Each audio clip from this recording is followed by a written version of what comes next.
అంతరాయతిమిరోపశాంతయే శాంతపావనమచింత్య వైభవం తం నరం వపుషి కుంజరం ముఖే మన్మహే కిమపి తుందిలం మహః. శరణం కరవాణి శర్మదం తే చరణం వాణి చరాచరోపజీవ్యం కరుణామసృణైః కటాక్షపాతైః కురు మాం అంబకృతార్థ సార్థవాహం. శారదా శారదాంభోజవదనా వదనాంబుజే సర్వదా సర్వదాస్మాకం సన్నిధిః సన్నిధిం క్రియాత్.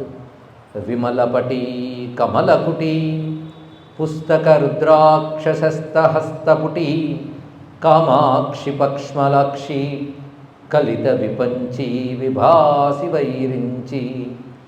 వాగర్థావివ సంపృక్తౌ వాగర్థ ప్రతిపత్తయే జగతః పితరౌ వందే పార్వతీ పరమేశ్వరౌ.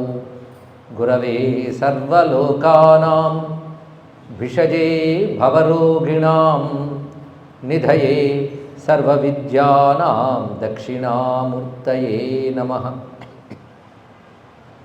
నారాయణ సమారంభాం వ్యాసశంకరమధ్యమాం అస్మదాచార్యపర్యంతాం వందే గురుపరంపరాం. నారాయణం నమస్కృత్య నరం చైవ నరోత్తమం దేవీం సరస్వతీం వ్యాసం తతో జయముదీరయేత్. యజ్ఞేశ అచ్యుత గోవింద మాధవ అనంత కేశవ కృష్ణ విష్ణో హృషీకేశ వాసుదేవ నమోస్తుతే. శ్రీ వాసుదేవ నమోస్తుతే. కావేరికా నర్మదయో పవిత్రే సమాగమే సజ్జనతారణాయ సదైవ మాంధాతృపురే వసంతం ఓంకారమీశం శివమేకమీడే. ఓంకారమీశం శివమేకమీడే. ఓంకారాకారమీశానం ఉమానాథం సదాశివం నర్మదాతట సంవాసం పరమేశ్వరమాశ్రయే పరమేశ్వరమాశ్రయే. యస్మాత్ సంజాయతే కృత్స్నం యత్ర చైవ ప్రళీయతే నమస్తస్మై సురేశాయ విష్ణవే కూర్మరూపిణే విష్ణవే కూర్మరూపిణే. శివాయ గురవే నమః. శివాయ గురవే నమః. శివాయ గురవే నమః. శ్రీమాత్రే నమః. శ్రీమాత్రే నమః. శ్రీమాత్రే నమః. శ్రీ విష్ణురూపాయ నమః శివాయ. శ్రీ విష్ణురూపాయ నమః శివాయ. శ్రీ విష్ణురూపాయ నమః శివాయ. ఓంకారనాథాయ నమః శివాయ. శ్రీ మహాకాలాయ నమః శివాయ. శ్రీ నర్మదేశాయ నమః శివాయ. జయ జయ జయ నర్మదే జయ జయ జయ నర్మదే జయ జయ జయ నర్మదే. శ్రీ నర్మదాంబాయై నమః. నమో మహద్భ్యో ఋషిభ్యో గురుభ్యో నమః. ఓంకారనాథ స్వామికి అంజలిస్తూ నర్మదామాతకు నమస్కరిస్తూ శివస్వరూపమైన సభా సదస్సుకి నమస్కరిస్తూ గత 3 రోజులుగా నారాయణుడు కూర్మరూపయ్యై దేవతలకు ఋషులకు ఉపదేశించినటువంటి జ్ఞానాన్ని కూర్మపురాణం అంటారు. దాని ఆధారంగా చెప్పుకుంటూ వస్తున్న కథల్లో నిన్నటి రోజున సంపూర్ణంగా అంటే మొన్న కొంత భాగం నిన్న పూర్ణ భాగం కలుపుకొని సంపూర్ణంగా దేవీ మాహాత్మ్యం అనే అంశాన్ని చెప్పడం జరిగింది. ఇది ఒక విధంగా శ్రీ విద్యా శాస్త్రం అనాలి. అమ్మవారికి సంబంధించిన విద్యే శ్రీ విద్య. ఆ విద్యనంతటిని తెలుసుకున్నాం. విద్య అనగా ఆ జ్ఞానము, ఆరాధన పద్ధతి. మానవుడు తరించడానికే పరాశక్తిని ఎలా ఆశ్రయించాలో అమ్మవారు వివరించారు. తనదైన బ్రహ్మస్వరూపము, తనదైన విశ్వరూపమైన తత్వము, అదేవిధంగా ఉపాస్యమైన మంగళకరమైన విగ్రహం. దేనిని నీ మనస్సు గోచరింపజేసుకుంటుందో దానినందు నిష్ఠ, దానియందు పరాయణత్వము తెచ్చుకొని ఆంతరంగికమైనటువంటి అహింస, అక్రోధము ఇత్యాది సద్గుణాలు అలవరుచుకుంటూ సంఘవర్జితుడివై శరణాన్ని పొందినట్లయితే నువ్వు తరిస్తావు అని అమ్మవారు ఉపదేశించిన విధానాన్ని సంపూర్ణమైన పార్వతీ గీత అని పేరు పెట్టదగ్గ పార్వతీమాత ఇచ్చిన ఉపదేశం, అదేవిధంగా పార్వతీ సహస్రనామ స్తోత్రం, హిమవంతుడు చేసిన పార్వతీ స్తుతి, ఈ 3 విషయములు ముఖ్యమైనవి సంపూర్ణం చేసుకున్నాం. ఇది పురాణం లక్షణం. మనం మొదట్లో చెప్పినట్లుగా సర్గ, ప్రతిసర్గ, మన్వంతర, వంశానుచరితం అంటూ 5 లక్షణాలతో ఉంటుంది కనుక సర్గ సృష్టి గురించి చెప్పుకున్నాం. ప్రతిసర్గ కూడా మొదలైంది. రకరకాల ప్రజాపతులు కలగడం ఇదంతా ప్రతిసర్గ అనిపించుకుంటుంది. ఆ తర్వాత వంశచరిత్రలు మొదలు పెడుతున్నాడు. అందులో దక్ష ప్రజాపతి, ఆయనకు సంతానంగా 27 మంది కన్యలు కలగడం, క్రమంగా వారు వివిధములైన ఉత్తములైన వారిని చేపట్టడం, అక్కడి నుంచి విస్తృతి ఏర్పడడం, ఇలా ప్రజాపతుల చరిత్ర కూడా చెప్తూ సర్గ చెప్తూ క్రమంగా రాజవంశ చరిత్రలు కూడా మొదలు పెడుతున్నారు. ఈ రాజవంశ చరిత్రలో ఇక్ష్వాకు వంశం యొక్క వైభవాన్ని వివరిస్తున్నారు. మొట్టమొదటిగా మనువు, ఆ మనువు తర్వాత ఇక్ష్వాకు ఇత్యాది పరంపరను చెప్తూ ఆ పరంపరలో వచ్చిన మహారాజుల చరిత్ర క్లుప్తంగా చెప్తున్నది. పురాణంలో అన్ని చోట్ల ఇది గోచరిస్తాయి మనకి. ఎందుకంటే రాజవంశ చరిత్ర అనేది పురాణంలో భాగం కనుక ప్రతి పురాణంలో కనబడుతుంది. కొన్ని భేదాలు కనబడుతుంటాయి. ఈ భేదాలు వైరుధ్యాలు అనుకోకూడదు. అది ఒకదాన్ని మరొక పేరుతో కూడా చెప్పారని తెలుసుకోవచ్చు. కల్పభేదాలు బట్టి కొన్ని పేర్లు కనబడుతూ ఉంటాయి. ఏమైనా పురాణాల్లో కనబడే అసంగత విషయాల గురించి ఎక్కువ మంది మాట్లాడుతూ ఉంటారు.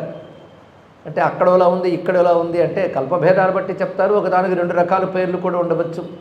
అయినప్పటికీ అలాంటి వైపు దృష్టి పెట్టకుండా పనికొచ్చే విషయాలు ఏరితే మాత్రం పురాణంలో కోకొల్లలు దొరుకుతాయి. మనకు ప్రయోజనకరమైన విషయములు ఏ కాలానికైనా, ఏ మానవుడికైనా, ఏ దేశానికైనా పనికొచ్చే అంశములు పురాణాలు కోకొల్లలు ఇస్తాయి. ఎలా ఇస్తాయంటే వేదము వలెనే. ఒకటే మాట, వేదము వలె అంటే వేదంలో ఏం చెప్పారు అదే చెప్తుంది. అలా అనేక మంది ఆ ఇక్ష్వాకు వంశ ప్రభువుల చరిత్ర చెప్తూ మధ్యలో సాక్షాత్ నారాయణ స్వరూపుడైన రామచంద్రమూర్తి కథను కూడా వివరిస్తుంది కుర్మ పురాణం. ఇందులో రాముడు నారాయణుడిని స్పష్టంగా చెప్పబడుతూ ఉంటుంది. ఆ నారాయణ రూపుడైన రాముడు ఉపాస్యమైన దైవముగా వర్ణిస్తూ రామకథను కూడా క్లుప్తంగా తెలియజేస్తారు. ఇందులో మొత్తం రామాయణం లేని పురాణం లేదని చెప్పుకోవాలి. ఇక్కడ ఆ రామకథని స్మరింపజేస్తాడు. అలా క్రమంగా ఇక్ష్వాకు వంశ చరిత్ర చెప్తూ మొదట వచ్చిన రాజవంశములే క్రమంగా వంశములు విస్తరిస్తూ అదే సూర్యవంశం, చంద్రవంశం అనేది ఒకే మూలం నుంచి వచ్చినటువంటి స్రోతస్సే అది. అలా వచ్చిన వాటిలో ఇలా అనే ఒక రాజు, ఆయనకు పురూరవుడు అనేటువంటి ఒక సంతానం, ఆయనకు మొత్తం 6 పుత్రులు ఉన్నారని ఆయువు, మాయువు, అమాయువు, విశ్వాయువు, శతాయువు, శృతాయువు అని చెప్తూ వారి యొక్క సంతానాల్లో మళ్ళీ విశేషంగా వాళ్ళకి 5 పుత్రులు ఉన్నారు. వారి నుంచి క్రమంగా వచ్చినటువంటి వారిలో నహుష చక్రవర్తి యొక్క చరిత్ర కూడా క్లుప్తంగా చెప్తున్నారు. ఆ నహుషుడు విరజ అనే ఆమెను వివాహం చేసుకున్నాడు. అక్కడ వచ్చిన సంతానం యాతి, యయాతి, సంయాతి, ఆయాతి అనేటువంటి వారు అశ్వకుడు మొత్తం వీళ్ళు. ఇందులో యయాతి చరిత్ర క్లుప్తంగానే ఇక్కడ స్మరించాడు. అది మహాభారతాదులు యయాతి చరిత్ర విస్తారంగా గోచరిస్తుంది. కొన్ని పురాణాల్లో విస్తారంగా చెప్పినవి ఇక్కడ నామమాత్రంగా చెప్పబడుతూ ఉంటాయి. అక్కడ అది ప్రధానం అన్నప్పుడు దాన్ని తెలియజేస్తారు. అది పురాణ పద్ధతి అండి. అన్నీ ఒకటే, సర్గ ప్రతిసర్గ, ఈ మన్వంతర, వంశాను చరిత్ర అనేది పురాణంలో ఉండే ప్రధాన అంశం ఏ పురాణమైనా. అయితే చెప్పేటప్పుడు కొన్ని విశేషంగా ఒక పురాణంలో చూపిస్తాడు, అక్కడ విశేషంగా చెప్పింది క్లుప్తంగా చెప్తాడు నామమాత్రంగా. అంటే ఇక్కడ చెప్పదలుచుకుంది మరో ప్రధానమైన అంశం ఉంటుంది కనుక. అదే భాగవతంలో అత్యంత క్లుప్తంగా చెప్పేసిన రుద్ర ఆవిర్భావ గాథ కూర్మ పురాణంలో విస్తారంగా మనకు కనబడుతున్నది. అక్కడ ప్రస్తావన చేయబడింది, ఇక్కడ విస్తారమైంది. అలాగా కొన్ని చోట్ల అది ఒక ప్రధాన ప్రయోజనం పురాణానికి ఉంటుంది కనుక దాన్ని ఉద్దేశం పెట్టుకుని మొత్తం జరుగుతుంది. అలా క్షీరసాగర మథనం లాంటి ఘట్టాలు మనం చూస్తే శివప్రధానంగా చెప్పిన పురాణాల్లో అక్కడ శివ సంబంధమైన విస్తారం చేస్తాడు, శక్తి సంబంధంగా చెప్పినప్పుడు అక్కడ మరికొన్ని విస్తారం అవుతుంటాయి. ఇవి పురాణంలో భేదములు. అవి ఇవి అన్వయించుకుంటే ఒక సంపూర్ణ తత్వం మనకి ఆవిష్కారం అవుతుంది. ఇలా వీరి పరంపరలో క్రమంగా యయాతి చక్రవర్తి యొక్క పుత్రుడు యదువు. ఆ యదువునికి మొత్తం 5 పుత్రులు, సహస్రజిత్తు, క్రోష్ఠువు, నీలుడు, జినుడు, రఘువు అని చెప్పబడుతున్నవారు. ఇందులో సహస్రజిత్తుకు శతజిత్తు అనేవాడు పుత్రుడు. ఆ శతజిత్తుకి 3 పుత్రులు, హైహయుడు, హయుడు, వేణుహయుడు అని. వీళ్ళందరూ హయ శబ్దం వస్తున్నది, హైహయుడు. ఇందులో హైహయుడు పెద్ద పుత్రుడు. అతను ధర్ముడు అనే పుత్రుడున్నాడు. ఈ ఐహయ నుంచి మళ్ళీ ఐహయ వంశము అని పేరు వచ్చింది. ఇక్కడికి వచ్చిన వారందరూ ఇప్పుడు ఉంటున్న ఏ చోటు ఉందో అక్కడ ఐహయ క్షత్రియ వంశానికి సంబంధించింది అని ఈ సత్రానికి పేరు పెట్టారు. దీన్ని బట్టి మన పురాణాలు ప్రస్తుతం ఈ దేశంలో వెతికినప్పటికీ దాని మూలాలు కనబడుతూ ఉంటాయని ఎప్పుడైనా తెలుసుకోవచ్చు. ఇక్కడ అది పురాణాలు మన చరిత్ర, ఇది మరువరాదు. సద్గురు శివానందమూర్తి గారు ఒక పెద్ద సెమినార్లో చెప్పిన మాటకి ఇప్పటికీ గుర్తు. దేశం గురించి హిస్టరీ గురించి మాట్లాడుతున్నారు కానీ పురాణాలను విస్మరిస్తున్నారు. పురాణాలు తెలుసుకుంటేనే ఈ చరిత్ర అర్థమవుతుంది, మన దేశం చరిత్ర. ఇది పురాణాలు మాత్రం చరిత్ర పాఠాలు కావు. హిస్టరీ చెప్పడం కోసం పురాణం రాలేదు, కానీ పురాణంలో హిస్టరీ ఉంది. అది పట్టుకోవాల్సిన పద్ధతి తెలియాలి. అందుకే దేశానికి భారతదేశం అనే పేరున్నదని పురాణమే మనకు తెలియజేస్తున్నది. అలా ఇప్పటికీ దాని ఆనవాళ్ళు ఎన్నో కనబడుతుంటాయి మనకి. ఇప్పటికీ వంశీకులు వారు ఈ దేశంలో మూల తిరగాలి, కానీ ఎన్ని చోట్ల ఎన్ని రహస్యాలు గోచరిస్తాయో అక్కడ వర్ణింపబడ్డ విదర్భాది దేశాలు కొన్ని ఆ పేర్లతోనే నేటికి ఉన్నాయి. దానికి సంబంధించి ఆ వంశీకులు స్మరించే వాళ్ళు కూడా నేటికి ఉన్నారు. అందుకే మన అసలు చరిత్ర పురాణం విస్మరిస్తే భారతీయ ఆత్మ విస్మరించినట్లే తెలుసుకోండి. అందుకే విదేశస్తులు వాళ్ళ బుద్ధులు ఎరువు తెచ్చుకున్న స్వదేశస్తులు కూడా పురాణాలపై అపోహలు ఏర్పడడం వల్ల మనల్ని మనం తెలుసుకోలేని ఒక కలి లక్షణం ఏర్పడింది. ఇక్కడ అది పురాణ జ్ఞానం పరిశీలించాల్సిన విధానం తెలియాలి. కేవలం శ్లోకం చదివి అనువాదం చదివి చెప్పేవాడు ఏదోలా చెప్తూ వినేవాళ్ళు నిద్రపోతూ వినడమే ఇంతవరకు పురాణ కాలక్షేపం కింద వచ్చింది. కానీ పురాణాలని జ్ఞాన దృష్టితో చూడడం అలవాటు చేసుకుంటే ఆశ్చర్యపోయే ఒక జ్ఞానం మనకు లభిస్తుంది. ఆ జ్ఞానం తర్వాత వాళ్ళకి అందించవలసిన బాధ్యత కూడా మనకున్నది. ఇక్కడ ఐహయుడు అనేటువంటి రాజు, ఈ ఐహయుడు యొక్క పుత్రుడే ధర్మనేత్రుడు. ధర్ముడు అనేవాడు ధర్మునికి పుత్రుడు ధర్మనేత్రుడు. ధర్మనేత్రుడికి కీర్తి అనే పుత్రుడు కలిగాడు. ఆయన సంచితుడు అనే పుత్రుడున్నాడు. ఆ సంచితునికి పుత్రుడు మహిష్ముడు అనేవాడు.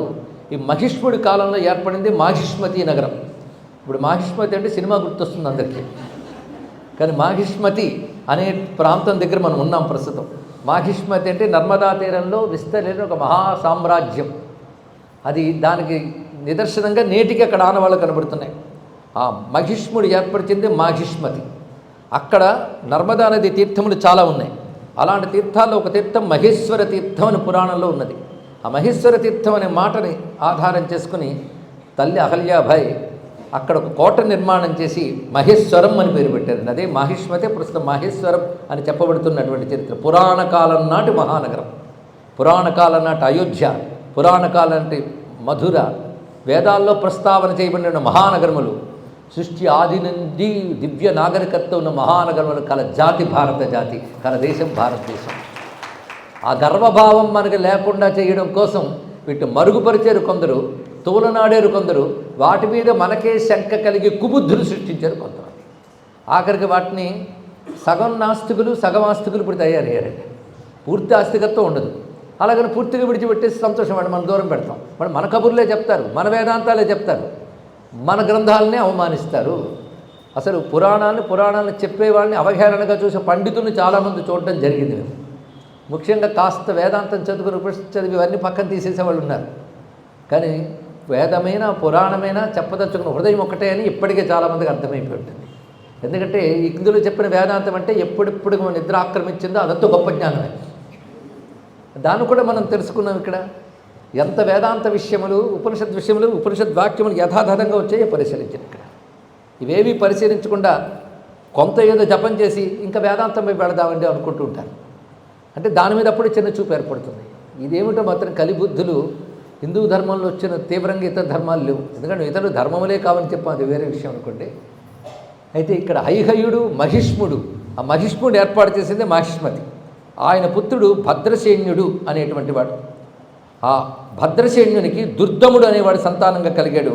ఆ దుర్దమునికి అంధకుడు అనేవాడు పుత్రుడిగా కలిగాడు. ఆ నలుగురు పుత్రుడు ఉన్నారు: కృతవీర్యుడు, కృతాగ్ని, కృతకర్మ, కృతౌజుడు. ఆ తర్వాత వచ్చినవాడు అర్జునుడు. ఈ అర్జున చక్రవర్తి చాలా విశేషమైన అంశం. ఆయన గురించి తెలియని వాళ్ళు లేరు. ఒక విధంగా మనం ఉన్న చోట ప్రారంభంలో ఉన్న ఆలయం ఆయనది. అర్జునుడు అంటే మనం పాండవుల్లో ఉన్న అర్జునుడు కాదు, ఈయన పేరు అర్జునుడు. అయితే మనం గుర్తుపెట్టుకోవడం కోసం కృతవీర్యుని సంతానంగా వచ్చాడు కనుక ఈయన కార్తవీర్యుడు అని పేరు పెట్టారు. కృతవీర్యుని యొక్క సంతానం కనుక ఈయన కార్తవీర్యుడు అని పేరు. మనం పోల్చుకోవడం కోసం కార్తవీర్య అర్జున అన్నాం. అసలు పేరు అర్జునుడే. కార్తవీర్యార్జునుడి గురించి ఇందులో చరిత్ర లేదు, పేరు చెప్పారంతే. ఆయన పేరు కార్తవీర్యార్జునుడు ఉన్నాడు అని మాత్రం ప్రస్తావన చేశారు. ఇక్కడ కొన్ని చరిత్రలు విస్తారం చేస్తారు, ఇక్కడ పేరు మాత్రమే చెప్పారు. ఈయన చరిత్ర బ్రహ్మాండ పురాణంలో బ్రహ్మాండంగా వర్ణించాడు ఆయన వ్యాసదేవుడు. కార్తవీర్యార్జునుడిని తక్కువ కాడు, పరశురాముడు వెళ్ళి సంహరించాడు ఒక్కడ విషయం మనకు తెలుసు. కానీ తత్పూర్వం ఆయన దత్తాత్రేయ ఉపాసకుడు, దత్తాత్రేయ భక్తుడు, కొన్ని వేల సంవత్సరాలు ఈ భూమండలాన్ని పాలించాడు, సామాన్యం కాదు. పైగా ఆయన్ని సంహరించేవాళ్ళు లేట్. అదే దత్తాత్రేయుడికి వరం కోరుకున్నాడు, నీతో సమానమైన వాడే నన్ను సంహరించాలి, అలా చస్తేనే రాజు గొప్ప, అది ఏదోలో పోకూడదు అని చెప్తే బ్రహ్మజ్ఞాని అయినటువంటి కార్తవీర్యార్జునుడికి కూడా ఆ కాలం దాపురించినప్పుడు జమదగ్ని యొక్క ఆవును అపహరించాలి బుద్ధి పుట్టింది. నెపలనేది భగవంతుడు కూడా కొట్టాడు, తెలుసుకోండి. ఇక్కడ అది పోయే కాలం వచ్చినప్పుడే సీతమ్మని తీసుకెళ్ళాలని బుద్ధి పుట్టింది వాడికి. ఇక్కడ ఈయనకు కూడా ఆవును తీసుకెళ్ళాలని బుద్ధి పుట్టింది. అక్కడ నుంచి కథ మనకు తెలిసినదే. అతనికి సంతానం సుమారు 100 మంది ఉన్నారు. వాళ్ళలో చాలామంది పరశురాముడి యొక్క కోపాగ్నికి దగ్ధమవుగా మిగిలిన వాళ్ళు మంచి వాళ్ళు కొద్దిమంది మిగిలారు. వారు ఎటువంటి వారంటే 100 మంది కుమారులు 5గురు ఉన్నారు. ఈ 5గురు పేర్లు శూరుడు, సోరసేరుడు, కృష్ణుడు, ధృష్ణుడు, జయధ్వజుడు అని చెప్పబడుతూ, వీళ్ళల్లో జయధ్వజుడు అనేటువంటి వాడు పరమ విష్ణు భక్తుడు, మిగిలిన వారందరూ శివారాధకులు. ఈ కథ మళ్ళీ కొంచెం విస్తారంగా చెప్తున్నాడు, ఒక్కొక్క చోట ఒక్కొక్క అంశం. జయధ్వజస్తు మతిమాన్ దేవం నారాయణం హరిం జగామ శరణం విష్ణుం దైవతం ధర్మతత్పర. ధర్మతత్పరుడైన జయధ్వజుడు బుద్ధిమంతుడైన వాడు మతిమాన్. అటువంటి బుద్ధిమంతుడు కనుకనే హరిని, నారాయణ్ణి, విష్ణువుని శరణ వేడుతూ ధర్మతత్పరుడి ఉండేవాడు. కనుక 2 సులక్షణాలు ఉన్నాయి దగ్గర, ఒకటి ధర్మతత్పరత, 2 అపారమైన విష్ణుభక్తి, దీనితో ఉండేవాడు. ఇక సూర్యుడు, సూరసేనుడు ఇత్యాదులు సూరసేనాదయ పూర్వే 4 ప్రతిదౌజస రుద్రభక్తా మహాత్మాన పూజయంతి స్మ శంకరం. మిగిలిన 4 కూడా రుద్రభక్తులు, శంకరుని ఆరాధన చేసేవారు. అయితే ఒకసారి వారు జయధ్వజుడితో అన్నట్ట, నువ్వు ఈశ్వరారాధన విస్మరించేవే, ఎందుకు అలా వదిలిపెట్టావు, శివారాధన చెయ్యు అని అడిగారు. ఎందుకంటే పితాస్మాకం, మన యొక్క తండ్రి శివారాధన చేసేవాడు, అది మనం కూడా శివారాధన చేయాలి సుమా అంటే అప్పుడు ఒక మాట అన్నాడు, నా ధర్మం నేను చేస్తున్నానయ్యా. తానబ్రవీన్ మహాతేజ ఏష ధర్మపరో మమ, ఇది నాకు శ్రేష్టమైన ధర్మం. ఎందుకంటే రాజు అంటేనే విష్ణుంశతో వస్తాడు అంటారు కదా, నా విష్ణు పృథివీపతి అని. నారాయణుడు ధర్మరక్షకుడు, లోకపాలకుడు. పాలన ధర్మరక్షణ అనేటువంటి నారాయణ తత్వం ఏదుందో దాని అంశం ఉంటేనే దేశపాలన ధర్మరక్షణ చేయగలరు. కనుక రాజైన వాడికి దైవం నారాయణుడే. అందుకే విష్ణోరంశేన సంభూత రాజానో ఏ మహీతలే రాజ్యం పాలయిత అవశ్యం భగవాన్ పురుషోత్తమ పూజనీయ. పైగా విష్ణువు ఎటువంటి వాడంటే అజిత, ఆయన ఎవరు జయించలేరు. ఆయన పేరు జిష్ణు, సర్వలోక పాలకుడు. పైగా సాత్వికి, రాజసి, తామసి అని 3 విధముల్లో సాత్వికమైన మూర్తి నారాయణుడు. అందుకే సత్వాత్మ భగవాన్ విష్ణువు సంస్థాపయతి సర్వదా, సత్వాత్మతో కూడినటువంటి వాడు విశ్వాన్ని స్థాపన చేస్తాడు. కనుక ఆయన నాకు ఆరాధ్యుడు, ఆరాధ్యో భగవాన్ విష్ణు కేశవ అని చెప్తే వారు నిజమే కాదన్న కానీ మోక్షకాంక్ష కలిగిన వారు రుద్రుని ఆరాధించాలని కూడా శాస్త్రం చెప్తోంది కదా. ఈ చర్చ చాలా ముఖ్యమండి, అందుకే విశేషంగా చెప్తున్నాడు వ్యాసుడు. అయం మీ భగవాన్ రుద్ర సర్వం జగదిదం శివ, సర్వజగత్తు ఆయన స్వరూపమే. ఆయన తమోగుణాన్ని ఆశ్రయించి సరైన కాలంలో సంహారం చేస్తాడు. అంతేగాని వాళ్ళకి ఆ గుణం ఉందని కాదు, వాళ్ళ గుణాన్ని నియమిస్తారని అర్థం. ఇక్కడ త్రిగుణాతీతమైన భగవానుడు 3 గుణముల్ని నియమిస్తూ ఒక్కొక్క గుణ నియమంతో ఒక్కొక్క పని చేస్తున్నాడు. అలాగే తమోగుణం సమాశ్రిత్య కాలాంతే సంహరేత్ ప్రభు. పైగా ఆయన ఘోరతనువు అన్నప్పటికీ కూడా ఆ ఘోరమైన తనువుతో చేసేది ఆయన అజ్ఞాన నాశనమే చేస్తున్నాడు. ఆయన పట్టుకున్న త్రిశూలం సంహరే విద్యయా పూర్వం సంసారం శూలభృత్తయ. ఆ శూలపాణి అయినవాడు జనన మరణ రూపమై సంసారానికి హేతువైనటువంటి అజ్ఞానాన్ని నశింపజేసేవాడు పరమేశ్వరుడు. అదే ముక్తి కలిగిన వాడు, ముక్తి కావాలనుకున్నవాడు ఆయన్ని ఆశ్రయించాలని చెప్పారు కదా అని వీరు చెప్పారు. ఎప్పుడు ఈయన మాట్లాడుతున్నాడు, సత్వేన ముచ్యతే జంతు, సత్వం వల్ల జ్ఞానం వస్తుంది, జ్ఞానం వల్ల మోక్షం వస్తుందని చెప్తుంది కదా శాస్త్రం. అప్పుడు ఉంటప్పుడు సత్వం గొప్పది. అప్పుడు ఆ సత్వమే తనదైన వాడు సత్వాత్మ భగవాన్ హరిహి.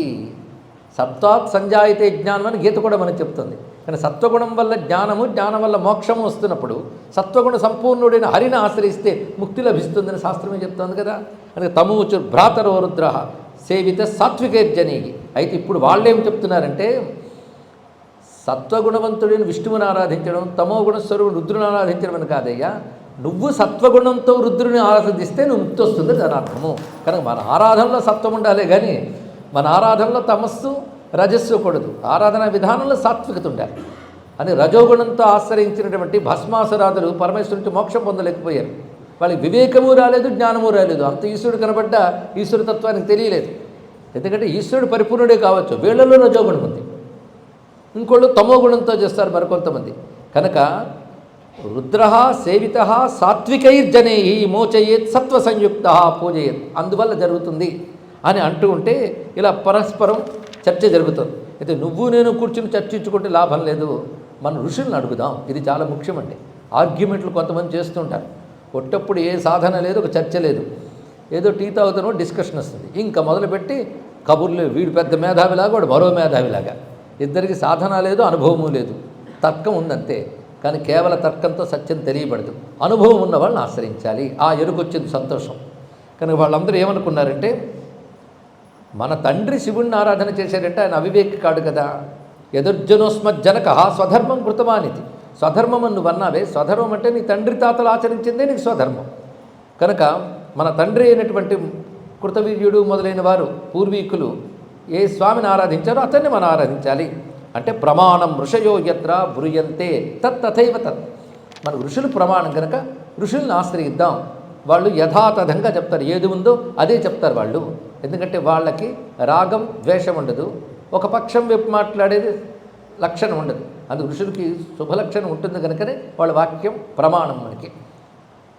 ఎప్పుడైతే ఆ విధంగా వీళ్ళు అడిగారో, ఎవరా ఋషులు?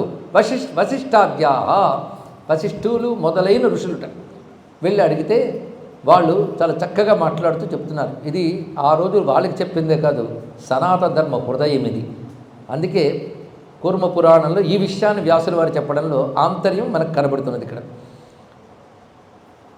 ఒకటే ముందు చెప్తున్నది, యా యస్యాభిమతా పుంసః సాహి తస్య ఇవ దేవత. ఒకటే మాట. ఇలాంటి మాటలు కోట్ చేసేసుకుని పెట్టుకోవాలండి మనస్సులో. యా యస్యాభిమతా పుంసః సాహి తస్య ఇవ దేవత. ఎవరికి ఏ దేవతామూర్తి యందు అభిమతం ఉంటుందో, అంటే ప్రీతిభావం ఉంటుందో, అది వారికి దేవత. ఒకటి ఈ మాట చెప్పేటప్పుడు మళ్ళీ బాగా తెలుసుకోవాల్సింది వేదోక్తమైనది. ఎందుకంటే ఈ కలిలో కొత్త కొత్త దేవుళ్ళు వస్తున్నారు. కానీ మీరే చెప్పారు కదండి, ఏది ఇష్టమంటే అది దేవత, మాకు ఏది ఇష్టమండి అంటుంటారు. వాళ్ళ గురించి శాస్త్రంలో ఉండనే ఉండదు. ఎప్పుడు మనం చెప్పే మాట వేదమునందు ప్రతిపాద్యమైనదే దేవత. ఆ దేవత యందు భక్తి కలిగించేవారు గురువులు, ఋషులు, సత్పురుషులు, కారణజన్ములు, సిద్ధపురుషులు ఉండవచ్చుగాక. వాళ్ళని దేవ సమానంగా మనం భావించవచ్చుగాక. కానీ దేవతను ఉపాసించదగ్గది మాత్రం కాదు. తెలుసుకోండి ఇక్కడ. కనుకనే ఈ వాక్యం ఎంత విశేషం అంటే, యా యస్యాభిమతా పుంసః సాహి తస్యైవ దేవత. ఒకరికొక ఇష్టదేవత ఏర్పడిన వెనకాల అనేక కారణాలు ఉంటాయి. అవి తర్కాలతో నిర్ణయింపబడేది కాదు. అది వాళ్ళ జీవలక్షణం అంటారు దాన్ని. గత జన్మల నుంచి వాళ్ళు చేస్తున్నటువంటి సాధన యొక్క లక్షణం చేత వారికి ఈ జన్మలో ఒక జీవలక్షణం ఏర్పడుతుంది. అంతేకాదు, కొంతమంది జాతకం చూసి మీకు వీరి ఇష్టదైవం అంటే అని చెప్తారు. అంటే జాతకంలో గ్రహస్థానాల్లో దేవతాస్థానం ఒకటి ఉంటుంది. అక్కడున్న గ్రహస్థానం బట్టి వాడికి ఇష్టదేవత కూడా నిర్ణయింపబడి ఉంటుంది. కనుక ఎవరేమో చెప్పలేరు. ఒక స్థానంలో ఆదిత్యుడుంటే రుద్రభక్తి ఏర్పడుతుంది, ఆ స్థానంలో బుధుడుంటే విష్ణుభక్తి ఏర్పడుతుంది. ఇలాగా గ్రహస్థానాల బట్టి కూడా ఇష్టదేవత నిర్ణయం ఉంటుంది. అంటే వాడి జీవలక్షణంలో ఉంది. దాన్ని బట్టి వాడికి ప్రీతి కలిగినప్పుడు అదే వాడిని తరింపజేస్తుంది. ఇంకా చర్చ లేదండి ఇక్కడ. ఇది ఒక్కడి తెలుసుకుంటే ఇది శైవమని అది వైష్ణవని గొడవలు పెట్టి సనాతన ధర్మాన్ని క్షోభపరిచే దుర్లక్షణాలు పోతాయి. అయితే మనం ఏం చెప్పినా పోవు, కలికాలం కదా. కానీ అదృష్టవశాత్తు ఇది విని బాగుపడితే మన ఇష్టదేవతను మనం ఆరాధిస్తూనే ఇతర దేవతల యందు కూడా మనకి ద్వేషం లేకుండా ప్రీతిభావం కలిపే లక్షణం ఏర్పడుతుంది.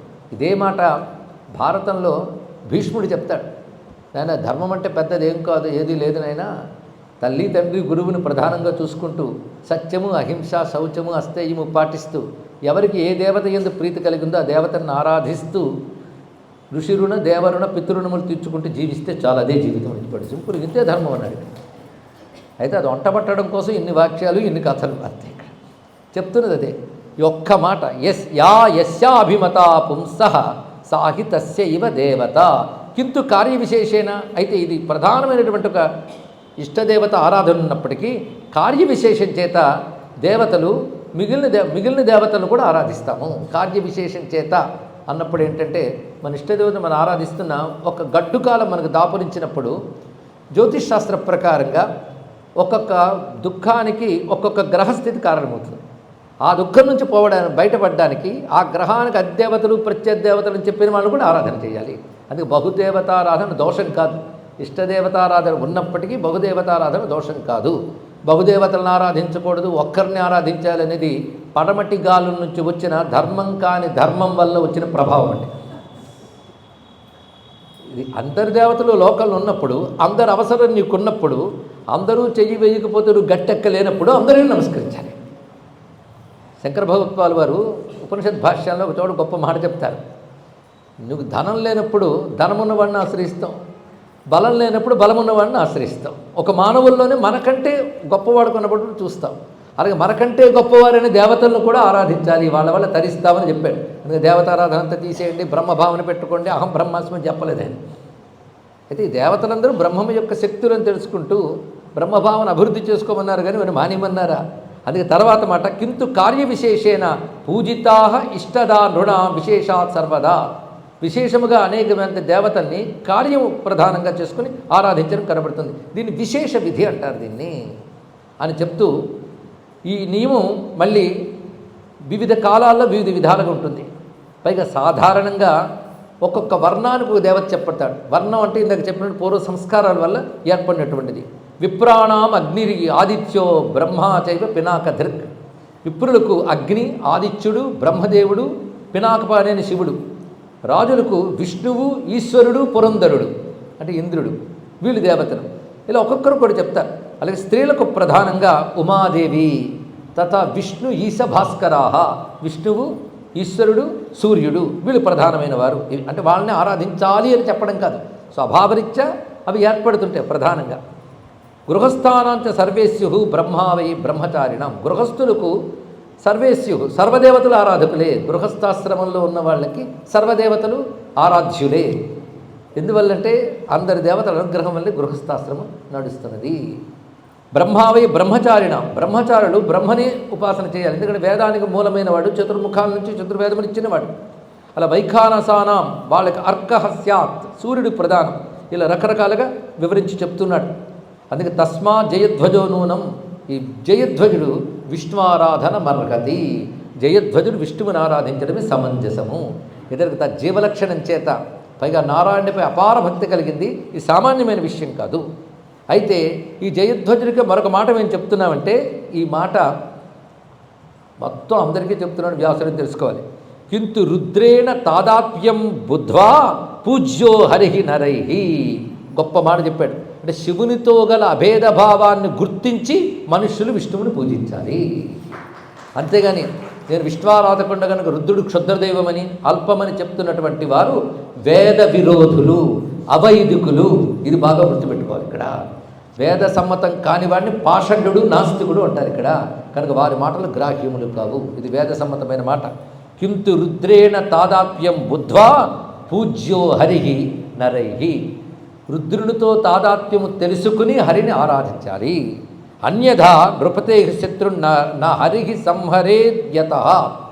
ఇంకొక విధంగా అయినట్లయితే ఆ ఉపాసకుడు శత్రువులని విష్ణువు సంహరించడు. ఈ మాట చెప్తున్నారు ఇక్కడ. అందుకే అన్యథా నృపతే శత్రు నా హరిహి సంహరేద్యత. ఇది విషయం ఇక్కడ. కానీ శత్రుబాధ పోవాలి అంటే హరునికి అభేదము హరి అని హరిని ఆరాధించు. మొత్తానికి కొంతమంది మేము విష్ణువుని ఆరాధించి శివుని ఆరాధించాం, నష్టం ఏమిటి? నష్టమేం లేదు, విష్ణువుని ఆరాధించాడు, తప్పేం లేదు. కానీ శివుని ద్వేషించవద్దు, కించపరచవద్దు కూడా. ఎందుకంటే ఒక పెద్ద ఆచార్య స్థానంలో ఉన్నవాడు ఒక మాట అన్నాడు, ఇతర మతాల్లో వాళ్ళ దేవుడు ఎవరు ఉన్నారు ప్రవక్తని, వాళ్ళని పూజించను, అంత మాత్రం చేత వాళ్ళకి ద్వేషం లేదు కదా, అలాంటి వాడు శివుడు అన్నాడు. ఎంత పాపపు మాట చూడండి ఇక్కడ. అలాంటి వాళ్ళు ఆచార్య స్థానాల్లో చలామణైపోవడం, మంగళాశాసనాలు చేసే ఒక దుర్యుగంలో మనం ఉన్నాం. ఏం చేసే పరిస్థితి ఇక్కడ ఎటువంటి బుద్ధి ఉండాలో వివరించారు చక్కగా ఇక్కడ. అందుకే అన్యథా నృపతే శత్రు నహరిహి సంహరేద్యత, ఇది తెలుసుకో అని చక్కగా వివరిస్తూ ఇది ప్రామాణికమైన అంశం. అలాగే శివభక్తులైన మీరు కూడా విష్ణువు పట్ల అభిన్న భావంతో ఆరాధన చేయాల్సుమా అని చెప్పగానే తతసర్వే సుసంయత్త కార్తవీర్యాత్మజాస్తద, ఆ కార్తవీర్యాత్మజులు అంటే కార్తవీర్య అర్జునుని యొక్క సంతానమైనటువంటి వాళ్ళందరూ కూడా సూరసేనాదయ పంచ రాజానస్తు మహాబల వీళ్ళందరూ కూడా సంతోషంగా ఆ మార్గంలో ఉంటున్నారు. ఇలా ఉంటున్న సమయంలో ఒక మహారాక్షసుడు దండెత్తి వచ్చాడు వీళ్ళ మీదకి. అతని పేరు విదేహుడు, ఆ రాజు పేరు, ఆ రాక్షసుడి పేరు. భయంకరమైన శక్తులు కలిగినటువంటి వాడు, ధర్మ నిర్మూలకుడు, యజ్ఞాన్ని ధ్వంసం చేసేవాడైన రాక్షసుడు వచ్చి వీళ్ళ మీదకి యుద్ధాన్ని ప్రకటించాడు. అందరూ అనేక రకాలుగా యుద్ధం చేస్తున్నారు, కానీ వాడు జయించడం చాలా కష్టమవుతుంది. ఆ సమయంలో ఒక్కసారిగా జయధ్వజుడు నారాయణుని శరణు వేడుతూ నమస్కరిస్తున్నాడు. జయధ్వజస్తు మతిమాన్, ఆయన గురించి చెప్పినప్పుడల్లా మతిమాన్ శబ్దం వాడుతున్నారు. అంటే విష్ణువుని శరణు వేడాడంటే ఎంత బుద్ధి సంస్కారం ఉంటే బుద్ధి పుడుతుందండి. అందుకు మతిమాన్ అని చెప్పడంలో విష్ణువుని దైవంగా ఎంచుకున్న బుద్ధిమంతుడు అని మాట చెప్పారు ఇక్కడ. అది జగతపతిం విష్ణుం జయిష్ఠుం లోకాదిం అప్రమేయం అనామయం. విష్ణువు అనగా ఎంత పరవశంగా వర్ణిస్తున్నారు చూడండి. జయశీలుడైన విష్ణువు లోకానికి ఆదైన వాడు, అప్రమేయుడు, అనామయం, ఎటువంటి వేదనలు బాధలు లేని ఆనంద స్వరూపుడు, త్రాతారం పురుషం, పురుషం అంటే రక్షించేటువంటి పరిపూర్ణుడు, శ్రీపతిం పీతవాససం, ఆయన ఒక్కసారి స్మరించాడు. అప్పుడు ఆశ్చర్యకరంగా విష్ణు సంకల్పంతో తత ప్రాదురభూచక్రం సూర్యాయుత సమప్రభం, 10,000 సూర్యులు ఒక్కసారి ప్రకాశించినట్లుగా నారాయణుడు సుదర్శన చక్రాన్ని పంపించాడు. ఆ దివ్యమైన సుదర్శన చక్రము వాసుదేవుని ఆజ్ఞతో భక్తుల్ని రక్షించగలిగే శక్తి కలిగినటువంటి ఆ సుదర్శనము అసురుడితో యుద్ధం చేసి ఆ విదేహుడు అనబడే రాక్షసుడిని సంహరించింది. ఆ సంహరించే విధానం కొన్ని శ్లోకాలు వర్ణించాడు ఇక్కడ. మొత్తాన్ని విదేహ రాక్షసుడిని సంహరించింది. దానితో ధర్మబద్ధంగా నిష్కంటకంగా రాజ్యపాలన చేస్తున్నాడు జయధ్వజుడు. ఆయన వద్దకు ఒకప్పుడు విశ్వామిత్ర మహర్షి ఇచ్చేశాడు. ఆ వచ్చినప్పుడు ఆయనకి చక్కగా అర్ఘ్యపాద్యాదులు ఇచ్చి కూర్చోబెట్టాక, నాయన నువ్వు విష్ణు అనుగ్రహం చేత వైరి బాధ లేకుండా ధర్మబద్ధంగా రాజ్యాన్ని పాలన చేస్తున్నావు. స్వామి కృపచేత నీకు ఎక్కడా కూడాను ఈతి బాధలు మొదలైన రాజ్యంలో లేవు, అన్నీ అనుకూలముగా ఉన్నాయి. ఎందుకంటే సందేహం లేదు, విష్ణుము సత్యపరాక్రమం, సత్యపరాక్రముడైన విష్ణుమూర్తిని ఆశ్రయించడం చేత ప్రపన్నక శరణంతేన ప్రసాద, ఆయన శరణాగతుల పట్ల ప్రపన్నుల పట్ల ఆయన ప్రసన్నుడవుతాడు కనుక నిన్ను అనుగ్రహించాడు అనగానే వెంటనే సందేహం లేదు స్వామి, పరమేశ్వరుడైన నారాయణుడే నాకు సర్వ విధాల దైవము, నీలాంటి మహానుభావుడు కనిపించాక ఏం కావాలో నువ్వు అడిగితే ఒకటే అడుగుతాను, నారాయణ గురించి చెప్పవయ్యా వింటాను అన్నాడు ఇక్కడ. ఎందుకంటే భక్తులకు ఒకటే ఇష్టం, భగవంతుడి గురించి వినడమే. ఎన్ని మార్లు విన్నాం, ఈసారి చెప్పినప్పుడు చెప్పండి పడుకుంటాను అనుకుంటా భగవద్ విషయం మాటి మాటికి 10 చెవులు చేసుకుని వింటారట. అందుకు బుద్ధి చక్రవర్తి అడుగుతారు కదా, నారాయణుడు కనబడితేనే నీకేం కావాలయ్యా అంటే నీ కథలు వింటాను 10,000 చెవులు ఇవ్వయ్యా చాలన్నాడు ఇక్కడ. అంటే ఎలవేళని నీ కథలే వింటే మనస్సు నీమయమైపోతుంది. నీమయంగా బ్రతకడమే జీవితం. ఇప్పుడు తెలుసుకోవాలి, భగవన్మయంగా బ్రతకడమే సాధన అండి, మరొకటి కాదు. అదే భగవన్మయంగా బ్రతకనివ్వకుండా చేసే ప్రతిదీ విడిచిపెట్టేయాలి. ఏది చేస్తే భగవన్మయంగా ఉంటావో అందుకే ఆయన గురించే వినాలి, ఆయన గురించి అనాలి. ఇదివరకు చెప్పారండి ఏడాది క్రితం, అంటే ఇప్పుడు చెప్పకండి అని చెప్పడం అన్నట్టు. అది కాదు, నువ్వు ఆ మయంగా బ్రతకాలి. అందుకే విన్నవే వినాలి, అన్నవే అనాలి, అనుకున్నవే అనుకోవాలి. ఎంతవరకు అంటే పొందాల్సింది పొందే వరకు, వినాల్సింది వినాలి. అదే వినాలి, సాధనకు ప్రధానం. అదే చింతన చెయ్యు అంటే కొంతసేపటి మనస్సు తడిసిపోతుంది, అదే కీర్తన చేయండి గొంతు తడిసిపోతుంది, అదే వినంటే చెవలిసిపోతుంది. ఏదైనప్పటికీ వినడంతో కొంత, స్మరణతో కొంత, కీర్తనతో కొంత, పూజతో కొంత, మొత్తానికి నువ్వే అంతా. ఇన్ని రకాలుగా ఆయనతో పట్టుకుంటే సర్వేంద్రియముడితో నారాయణ అయినప్పుడు జీవితం అంతా నారాయణ కదా. అలా ఎవడుంటాడో వాడి జీవనముక్తుడు అన్నాడు శంకర భగవత్పాల్ వారు. కంచిత్ కాలము మా మహేశ భవత పాదార విందార్చనై కంచిత్ కంచిదవేక్షణైశ్చనుతు కంచిత్ కథాకర్ణనై. కొంతసేపు నీ కథలు వింటాను, కొంతసేపు నీ పూజ చేస్తాను, కొంతసేపు నీ కీర్తన చేస్తాను, కొంతసేపు నీ క్షేత్రాలు చూస్తాను, కొంతసేపు నీ జపం చేస్తాను. అయితే జపం చేయడం, కీర్తనలు పాడటం, శ్రవణం చేయడం పని మారింది, కానీ అన్నీ నీతోనే కదా. ఎలాగోలాగా సర్వేంద్రియుడితో నీతో పని పెట్టుకుంటే అలా బ్రతికేవాడు జీవన్ సముక్త కలు, వాడు జీవన్ముక్తి లేదా, ఇంకేం కావాలి. కనుక నారాయణమయంగా జీవించాలని వాళ్ళు విన్న విష్ణువుని మళ్ళీ వింటారండి. మేము సీతమ్మకి తెలియడం కంటే రాముడు ఎవరికైనా తెలుసా అండి? సీతమ్మకి తెలిసినంత రాముడు ఎవరికి తెలియదు. పైగా ఎంత పడుకుంటాడు, ఎంత ఉంటాడో ఆవిడకి బాగా తెలుసు. ఆయనతో సన్నిహితంగా ఉండడమే కాదు, ఆయన ధ్యానిస్తూ కూర్చుంది. అప్పటికి 10 నెలలు అయిపోయింది ధ్యానం చేస్తూ. మళ్ళీ హనుమంతుడు కనబడితే ఎలా ఉంటాడో చెప్పండి. ఆయన మళ్ళీ ఉత్సాహంగా చెప్పడం మొదలెట్టాడు. ఇంకా చాలే అనలేదు, ఇంకా చెప్పండి అలా వింటూనే ఉన్నారు. ఇద్దరికిద్దరూ ఆయన అంటే ఇష్టమే. వినేవాడు చెప్పేవాడు అలాగే, వినేవాళ్ళు అలాగే. అయితే మచ్చిత్త మద్గత ప్రాణ బోధయంత పరస్పరం కథయంతశ్చ మాం నిత్యం తుష్యంతి చ రమంతి చ. అది భక్తి అనే లక్షణం మనకుంటే ఆ రుచి తెలుస్తుందండి. అందుకే ఏ విషయమైనా ఉదాసీనంగా ఉండేవాడు భగవద్విషయం రాగానే సర్వేంద్రియములను ఏకాగ్రపరిచి పరవశించిపోతాడు. అక్కడ తర్కాలు ఉండవు. మంచి రుచికరమైన ఆస్వాదన చేస్తూ ఉన్నప్పుడు దాని పోషక విలువలు చర్చలు ఉండవు, ఆస్వాదించడమే. తర్కాలు లేకుండా భగవద్విషయాన్ని ఆస్వాదించగలిగే బుద్ధి నాకు ఇయ్యవయ్యా అని ప్రార్థిస్తే చాలండి. అహంకారం తర్కం ఈ రెండు వదిలేస్తే ఆస్వాదం ఉంటుంది, గుర్తుపెట్టుకోండి. అహంకారం మొలకెత్తినా తర్కం మొదలెత్తినా ఆస్వాదం దెబ్బతినేస్తుంది. ఆయన ఆస్వాదించగలిగే సిద్ధి కావాలి. కొంతమంది మహాత్ములు అంటారు, ఇంతవరకు చదువుకున్న శాస్త్రజ్ఞానం చాలు, పనికి మాలిన అహంకారాలు చాలు, ఇవన్నీ తీసిపెట్టేసి శుద్ధమైన ప్రేమనివ్వమ్మ చాలు అని భగవంతుని ప్రార్థించిన వాళ్ళు ఎంతమంది ఉన్నారు. అది ఆస్వాదన. అందుకే ఈ మహానుభావుడు కోయన్ నారాయణో దేవ కిం ప్రభావశ్చ సువ్రత. ఎవడా నారాయణుడు, ఆయన ప్రభావం ఏమిటి? సర్వమేతన్ మమా చక్ష్వ పరం కౌతూహలం హిమే. అది వినాలన్న పరమమైన కుతూహలంగా ఉంది అనగానే చెప్పేవాడు కూడా విష్ణు భక్తుడే గనక దృష్ట్వా హరౌ పరాం భక్తి, ఇతరికి హరియందు ఉన్న పరాభక్తిని చూసి విశ్వామిత్ర ఉవాచ. విశ్వామిత్రుడు చెప్పడం మొదలు పెడుతున్నాడు. విష్ణు అంటే ఏమిటో కొద్ది శ్లోకాలండి. భక్తులకైతే ఈ కొద్ది శ్లోకాలు అమృతమే, అంతే కదా. అందరూ విష్ణు అంటే ఏమిటో క్లుప్తంగా చెప్తాడు. ఎంత క్లుప్తంగా చెప్పాడంటే అంత సాంద్రంగా చెప్పాడు అర్థం ఇక్కడ. అందుకే ఆ వాక్యం అలా గుర్తుపెట్టుకోవాలి. ఇది ఒక విష్ణు సూక్తం అనుకోవాలి. యత ప్రవృత్తిర్భూతానాం యస్మిన్ సర్వం యతో జగత్ స విష్ణు సర్వభూతాత్మ.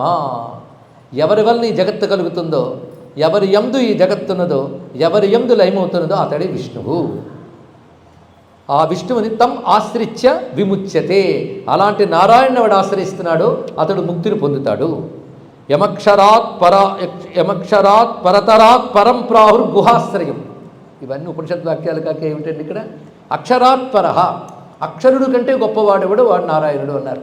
అక్షరుడు అనే మాటకు అర్థం ఏంటంటే జీవుడు. ఇది వేదాంత భాష. అందుకే రెండు రకాల ప్రకృతి, పరాప్రకృతి అపరాప్రకృతి. ఈ రెండింటికి అతీతమైన వాడు పురుషోత్తముడు. ఇది కదా భగవద్గీత చెప్తున్నటువంటి మాట. పరాప్రకృతి అంటే మనం చూస్తున్నటువంటి ప్రకృతి, జడమైనటువంటి పాంచభౌతిక ప్రకృతి, అది అపరాప్రకృతి. పరాప్రకృతి అంటే జీవుణ్ణి పరాప్రకృతి అంటారు. వీడికి అక్షరుడని పేరు ఎందుకు వచ్చిందని వీడికి నాశనం లేదు. ఒకప్పుడు కర్మ బట్టి ఈ దేహంలో ఉన్నాడు, ఈ దేహం పోయాక మళ్ళీ మరొక దేహం పొందుతున్నాడు, వీడికి నాశనం లేదు. నాశనం లేదు కనుకే వాడికి మోక్షం ఉపదేశించడం. ఈ జన్మతో చచ్చి మరి పుట్టిన వాడికి ముక్తి ఎందుకు, వాడికి బోధ ఎందుకు? మళ్ళీ జన్మలు ఉన్నాయి. మనం జీవుడు శాశ్వతుడు కనుకే బోధ, గుర్తుపెట్టుకోండి. జీవుడు శాశ్వతుడు కనుకే అతనికి బోధ చేశారు. శాశ్వతుడు కనుక శాశ్వత దుఃఖాల్లో పడకుండా నీ శాశ్వతత్వం తెలిసిన ముక్తి పొందవయ్యా అని బోధించారు ఇక్కడ. ఈ దేహాలు పోతూ ఉంటాయి, జీవుడు శాశ్వతంగా ఉంటాడు. శాశ్వతుడు కనుక క్షరము కానివాడు అక్షరుడు. ఇక్కడ అక్షరాన్ని కానీ పరమాత్మకు వర్తించిన అక్షర అన్నప్పుడు ఇక్కడ జీవుడిని తీసుకోవాలి. ఎక్కడ బట్టి అక్కడ తీసుకోవాలి. పురుషుడు అంటే జీవుడిని అర్థం ఉంది, పురుషుడు అంటే పరమేశ్వరుని అర్థం ఉంది. సందర్భం బట్టి తీసుకోవాలి. ఇక్కడ అవ్యక్తము అంటే ప్రకృతికి అవ్యక్తం అని పేరు, పరమాత్మకు అవ్యక్తుడు అని పేరు. ఇక్కడ అది ఆ సందర్భం బట్టి గ్రహించాలి. ఇది ఎందుకు పెట్టారు వీడికి, అది ఎందుకు పెట్టారో తెలియాలి. జీవుడికి అక్షరుడు ఎందుకన్నారో తెలిసింది కదా. అక్షరుడు కంటే అతీతమైన వాడు అంటే వీడు జననమన పరంపరలో కొట్టుకుపోతుంటాడు మాయలో జీవుడు. ఆయనకు అది లేదు. అందుకే అక్షరాత్ పరహ. అంతేకాదు పరాత్పర.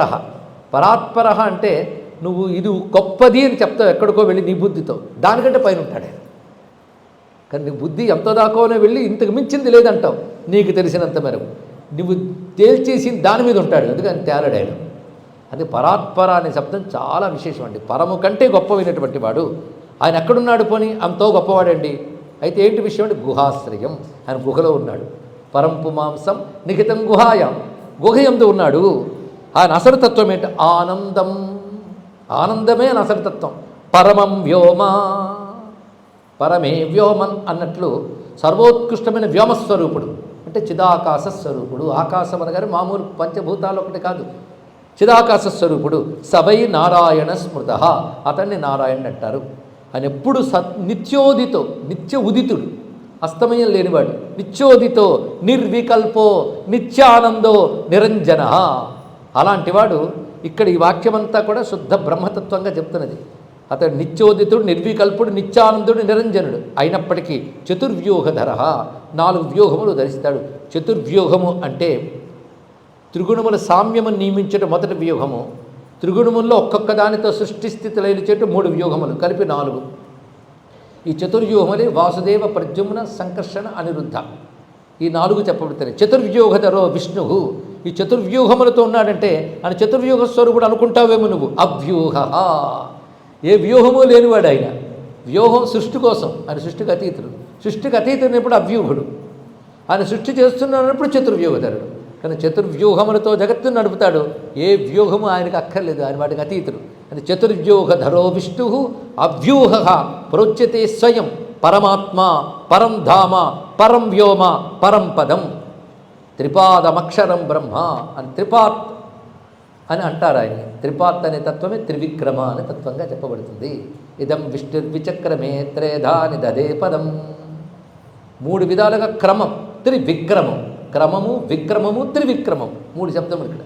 క్రము గతే, క్రము గతవు అనే మాట ప్రకారంగా క్రమం అంటే నడక వేయుట అని. త్రివిక్రముడు 3 యందు నడిచాడు. నడిచాడంటే వ్యాపించాడు అంటే ఇక్కడ గమనము, వ్యాపకత్వం. ఎక్కడ వ్యాపించున్నాడు? 3 వ్యాపించాడు. సృష్టిలో అన్ని 3. ఆ 3 ఆయనే ఉన్నాడు ఇక్కడ. అందుకే త్రిపాదం అక్షరం బ్రహ్మ తమాహుర్ బ్రహ్మవాదిన. అయితే త్రిపాత్తుగా కనబడతాడు. త్రిపాతకు అతీతుడైన త్రిపాదూర్ధముదై పురుష పాదో సేహాభవాత్ పునః చెప్తున్నారు కదా తత్వం. అటువంటి వాడు స వాసుదేవో, అతడు వాసుదేవుడు. అంటే అందరిలో వసించి ప్రకాశించేవాడు వాసుదేవుడు. సచ్చిద్రూపుడు, విశ్వాత్మ, యోగాత్మ, పురుషోత్తమ. అసలు సమస్త దేవతల అంశాలే తెలుసుకో. యస్యాంశ సంభవో బ్రహ్మ రుద్రోపి పరమేశ్వర. బ్రహ్మరుద్రాదులందరూ ఆ నారాయణ యొక్క అంశలే. అలాంటి నారాయణుడు ఎలా మనకు అనుగ్రహిస్తాడో చెప్తున్నాడు ఇక్కడ. నారాయణుడు అంటే ఏం చెప్పాడు, ఆయన ఏం చేస్తున్నాడో చెప్పారు. ఇప్పుడు తెలుసుకోవాల్సింది మనం ఏం చేయాలి ఆయన పొందాలంటే. అది మొత్తం చెప్పిస్తే సిద్ధాంతం చెప్పాడు, సాధ్యం చెప్పాడు, సాధన చెప్పాడు. ఇంకేం కావాలండి? ఎప్పుడైనా శాస్త్రం 3 చెప్పాలి. ఏది పొందాలో చెప్పాలి, దాని స్వరూపం చెప్తే సిద్ధాంతం, ఎలా పొందాలో చెప్పాలి, అది సాధన. ఈ 3 చెప్తే సంపూర్ణ శాస్త్రం. కానీ విశ్వామిత్రుడు చేసినటువంటి ఈ ఉపదేశం సంపూర్ణ విష్ణు శాస్త్రం అని చెప్పాలి ఇక్కడ. విష్ణువు గురించి ఏం తెలుసుకుంటాం మనం? అయితే ఆయన ఎలా సంతోషిస్తాడో చెప్తున్నా. స్వవర్ణాశ్రమ ధర్మేణ పుంసాం యపురుషోత్తమ అకామాద్ వ్రతభావేన సమారాధ్యో నచాన్యథ. ఆయన ఆరాధించాలి అంటే తన యొక్క స్వధర్మాన్ని అకామాత్, ఏ కోరిక లేకుండా. మరి ఎలా ఆరాధించాలి? వ్రతభావేన, ఒక వ్రతం పాటించినట్లుగా మనదైన స్వధర్మాన్ని పాటించాలి. ఎలా పాటించాలి? ఆయనకు సంతోషం కలగాలి అని. అంటే నారాయణ ప్రీత్యర్థం, పరమేశ్వర ప్రీత్యర్థం. ఒకటే వాక్యం. సాధన అంటే ఇది. స్వధర్మాన్ని అకామాత్, ఏ కోరిక లేకుండా, వ్రతభావేన, వ్రతభావంతో, సమారాధ్య, విష్ణు ఆరాధనగా చేస్తే నువ్వు చేసే ప్రతి పని ఆరాధన అవుతుంది.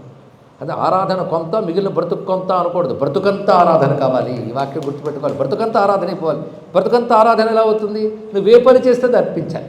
ఏ పని చేస్తావు? శాస్త్రం నీకు ఏం చెప్పింది అది చేయాలి. ఇక్కడ పని నువ్వు సెలెక్ట్ చేసుకునేది కాదు, నువ్వు చేయాల్సింది. ఇక్కడ నువ్వు చేయాల్సింది ఏమిటి? శాస్త్రం చెప్పిన స్వధర్మం. అందరికీ ఒకటి ఉండదు, ఎవరిది ఎవరు పాటించాలో అది. ఇక్కడ పంతాలొద్దు. స్త్రీ ధర్మాలు స్త్రీవే, పురుష ధర్మాలు పురుషునివే.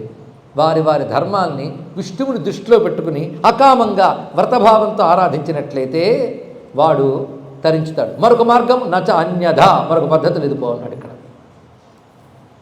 ఏతావదుత్వా భగవాన్ విశ్వామిత్రో మహాతపాహ. ఈ విధంగా చెప్పిన వెంటనే ఆయనకు జయధ్వజుడు, శూరాది సోదరులు వీరందరూ కలిసి ఆరాధన చేశారు. అయితే ఆయన ఏ భావంతో చెప్పాడో అదే భావంతో సూరాదయో దేవం అయజంత మహేశ్వరం. ఈ సూర్యుడు, సూరసేనుడు మొదలైనటువంటి 4 విశ్వామిత్రుడు చెప్పిన ప్రకారంగా మహేశ్వరుని ఆరాధన చేశారు ఇక్కడ. అంటే వాళ్ళు శివుని ఇదే భావంతో ఆరాధన చేశారు. యజ్ఞేన యజ్ఞగమ్యం తం నిష్కామాహ రుద్రమవ్యయం. వాళ్ళందరూ నిష్కాములై అవ్యయుడి రుద్రుని వారు చేయవలసిన యజ్ఞాది ధర్మములని, కర్మలని ఆ రుద్రప్రీతిగా, రుద్రభక్తితో ఆచరించారు. ఎవరు? సూరసేనాదయ వారందరూ. ఇక ఈ మహానుభావుడు యాజయామాస భూతాదిం ఆదిదేవం జనార్దనం. ఇతడు ఆదిదేవుడైన జనార్దన్ని అదే భావంతో ఆరాధన చేశారు. అంటే ఉపదేశం ఒక్కటే, దానితో వాళ్ళు శివుడిని ఆరాధన చేశారు, దీనితో వీళ్ళు విష్ణువు ఆరాధన చేశారు. అందరూ కలిపి వైదిక ధర్మంలో ఉన్నారు. ఇదండి మొత్తం ఈ కథలో ఎంత అందమైన విషయాన్ని ప్రస్తావన చేశాడు. అయితే తరించింది ఎవరు? వాళ్ళు తరించారు, వీళ్ళు తరించారు. అదే ఆవిరాసి. అయితే ఇక్కడ జయధ్వజుడు ప్రధాన పాత్ర కనుక జయధ్వజుడు అలా నారాయణను ఉద్దేశించి యజ్ఞాది తనకు విధింపబడ్డ యజ్ఞాది కృతువులు చేస్తూ ఉంటే ఒకప్పుడు ఆవిరాసీత్ భగవాన్ తదద్భుతమివాభవత్. అద్భుతంగా యజ్ఞాంతమునందు విష్ణు దర్శనమైంది జయధ్వజునికి. నారాయణను అనుగ్రహించి దర్శనమిచ్చాడు. ఎటువంటి నారాయణుడు అంటే ఇక్కడ చెప్తున్నాడు వ్యాసుడు, జయధ్వజోపి తం విష్ణుం రుద్రస్య పరమాం తను. రుద్రుని యొక్క సర్వోత్కృష్ట స్వరూపమైన విష్ణు అతనికి సాక్షాత్కరించాడు అన్నాడు ఇక్కడ. అంటే మళ్ళీ అక్కడ మర్చిపోకుండా మొన్ననే శివుడు చెప్పాడు కదా, వాసుదేవుడు నాకు ఒక మరొక శరీరం ఉంది సుమా, అదేమిటంటే వాసుదేవుడు అంటాడు దాన్ని అన్నాడు ఇక్కడ. అంటే అభేదభావం ఎంత చక్కగా ప్రతిపాదన చేస్తున్నాడు. మీరు ఏ పురాణమైనా వెతకండి, భేదభావం ఉండదు. విష్ణు పురాణమైనా శివపురాణమైనా అది వేదము పురాణము రెండూ కాకుండా మాదంటూ ఒకటి ఉందని తయారు చేసుకుని ఈ వాక్యాలు వచ్చినప్పుడు అవి కల్పితాలని అనే వాళ్ళు తయారయ్యారు. వాళ్ళకి పురాణాలు ప్రమాణాలకో, వాళ్ళకి ఏం ప్రమాణం అంటే స్వబుద్ధి రచితే శాస్త్రయి. వాటి వల్ల ఏం ధరిస్తాడు చెప్పండి. అందుకే ఎవడు పురాణము వేదము ప్రమాణం కాదంటాడో వాడు మనకు ప్రమాణం కాడు. ఇది తెలుసుకోండి ఇక్కడ. అది వ్యక్తులు పాపులర్ కనుక వాళ్ళు ఏం చెప్తే అది ప్రమాణం అని అజ్ఞానం మనం వదిలితే మనం బాగుపడతామని తెలుసుకోండి ఇక్కడ. పాపులారిటీలు ప్రమాణం కాదు, శాస్త్రం ప్రమాణం. కానీ చెప్పేవాడు శాస్త్రాన్ని ప్రమాణంగా తీసుకు చెప్తున్నాడా లేదా అనే వివేకం మనకు ఉండాలి ఇక్కడ. శాస్త్రవాక్యం చెప్పకుండా తన వాక్యంగా ఏది చెప్పినా మనం ప్రమాణంగా స్వీకరించరాదు. కేవలం సిద్ధపురుషుడైన మహాత్ముడు ఉపదేశం తప్ప. వాడు వచ్చి స్పీచ్లు ఇవ్వడు, ప్రవచనాలు ఇవ్వడు. ఇది ప్రధానం గుర్తుపెట్టుకోవాల్సింది. అందుకే శాస్త్ర ప్రమాణ సహిత వాక్యమే ఉపదేశం అవుతుంది. ఇది చాలా ముఖ్యమైన అంశం. ప్రమాణం కూడా సమన్వయంగా చేయగలగాలి, పరస్పర విరోధ భావం కూడదు. నాకు అలా విరోధంగా కనబడుతోందంటే అప్పుడు భగవంతుడు కాళ్ళు పట్టుకో. ఆయన కాళ్ళు పట్టుకుంటే విరోధాన్ని సమన్వయించి బుద్ధిస్తాడట.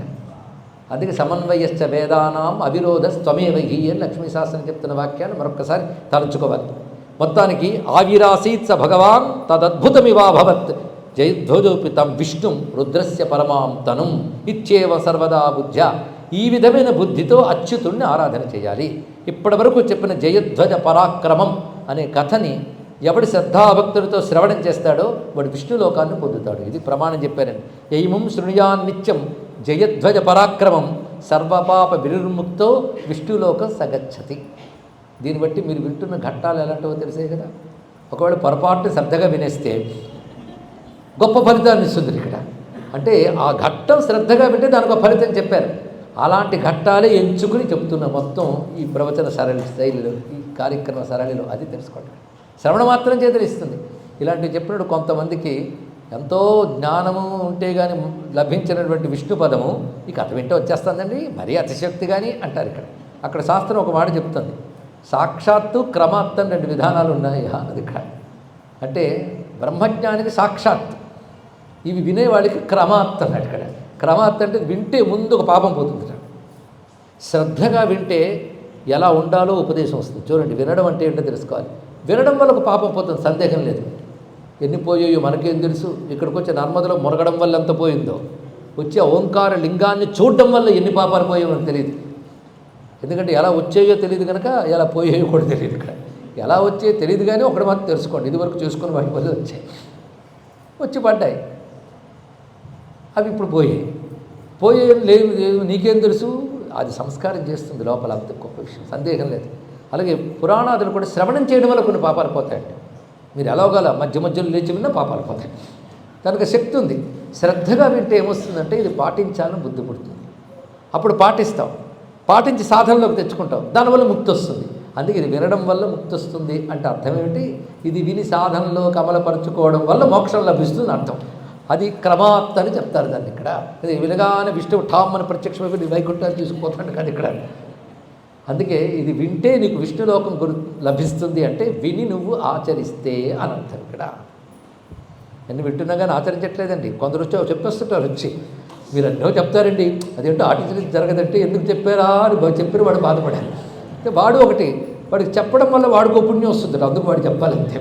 వీడు విన్నా వినకపోయినా వాడి పుణ్యం వాడు సంపాదించుకోవద్దు, అది వాడు చెప్తాడు ఇక్కడ.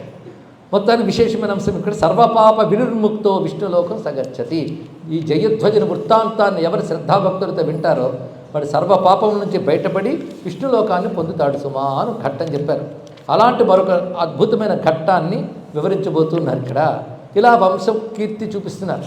ఇది ఇలా పురూరవ ఇలాగ వచ్చినటువంటి వంశంలో యదువు తర్వాత హైహయుడు అలా వచ్చారు కదా. అలా యదువంశం విస్తరిస్తూ ఉండగా క్రమక్రమంగా కొంతకాలానికి ఆ యదువంశంలో వసుదేవుడనే మహానుభావుడు, ఆయనకి సాక్షాత్ నారాయణుడు పుత్రుడిగా కలిగాడయ్యా. ఆ నారాయణుడు శ్రీకృష్ణ పరమాత్మ అంటూ కృష్ణ పరమాత్మ కథని ఇక్కడ చాలా విశేషంగా అంటే క్లుప్తంగా ఉంటాయి. క్లుప్తంగా చెప్పిన దానిలో వాక్యాల్లో సారం పెడతారండి. అది విశేషంగా అంటున్నాను ఇక్కడ. ఆ కృష్ణ పరమాత్మ యొక్క అద్భుతమైన వృత్తాంతాన్ని చాలా విశేషంగా చెప్పారు.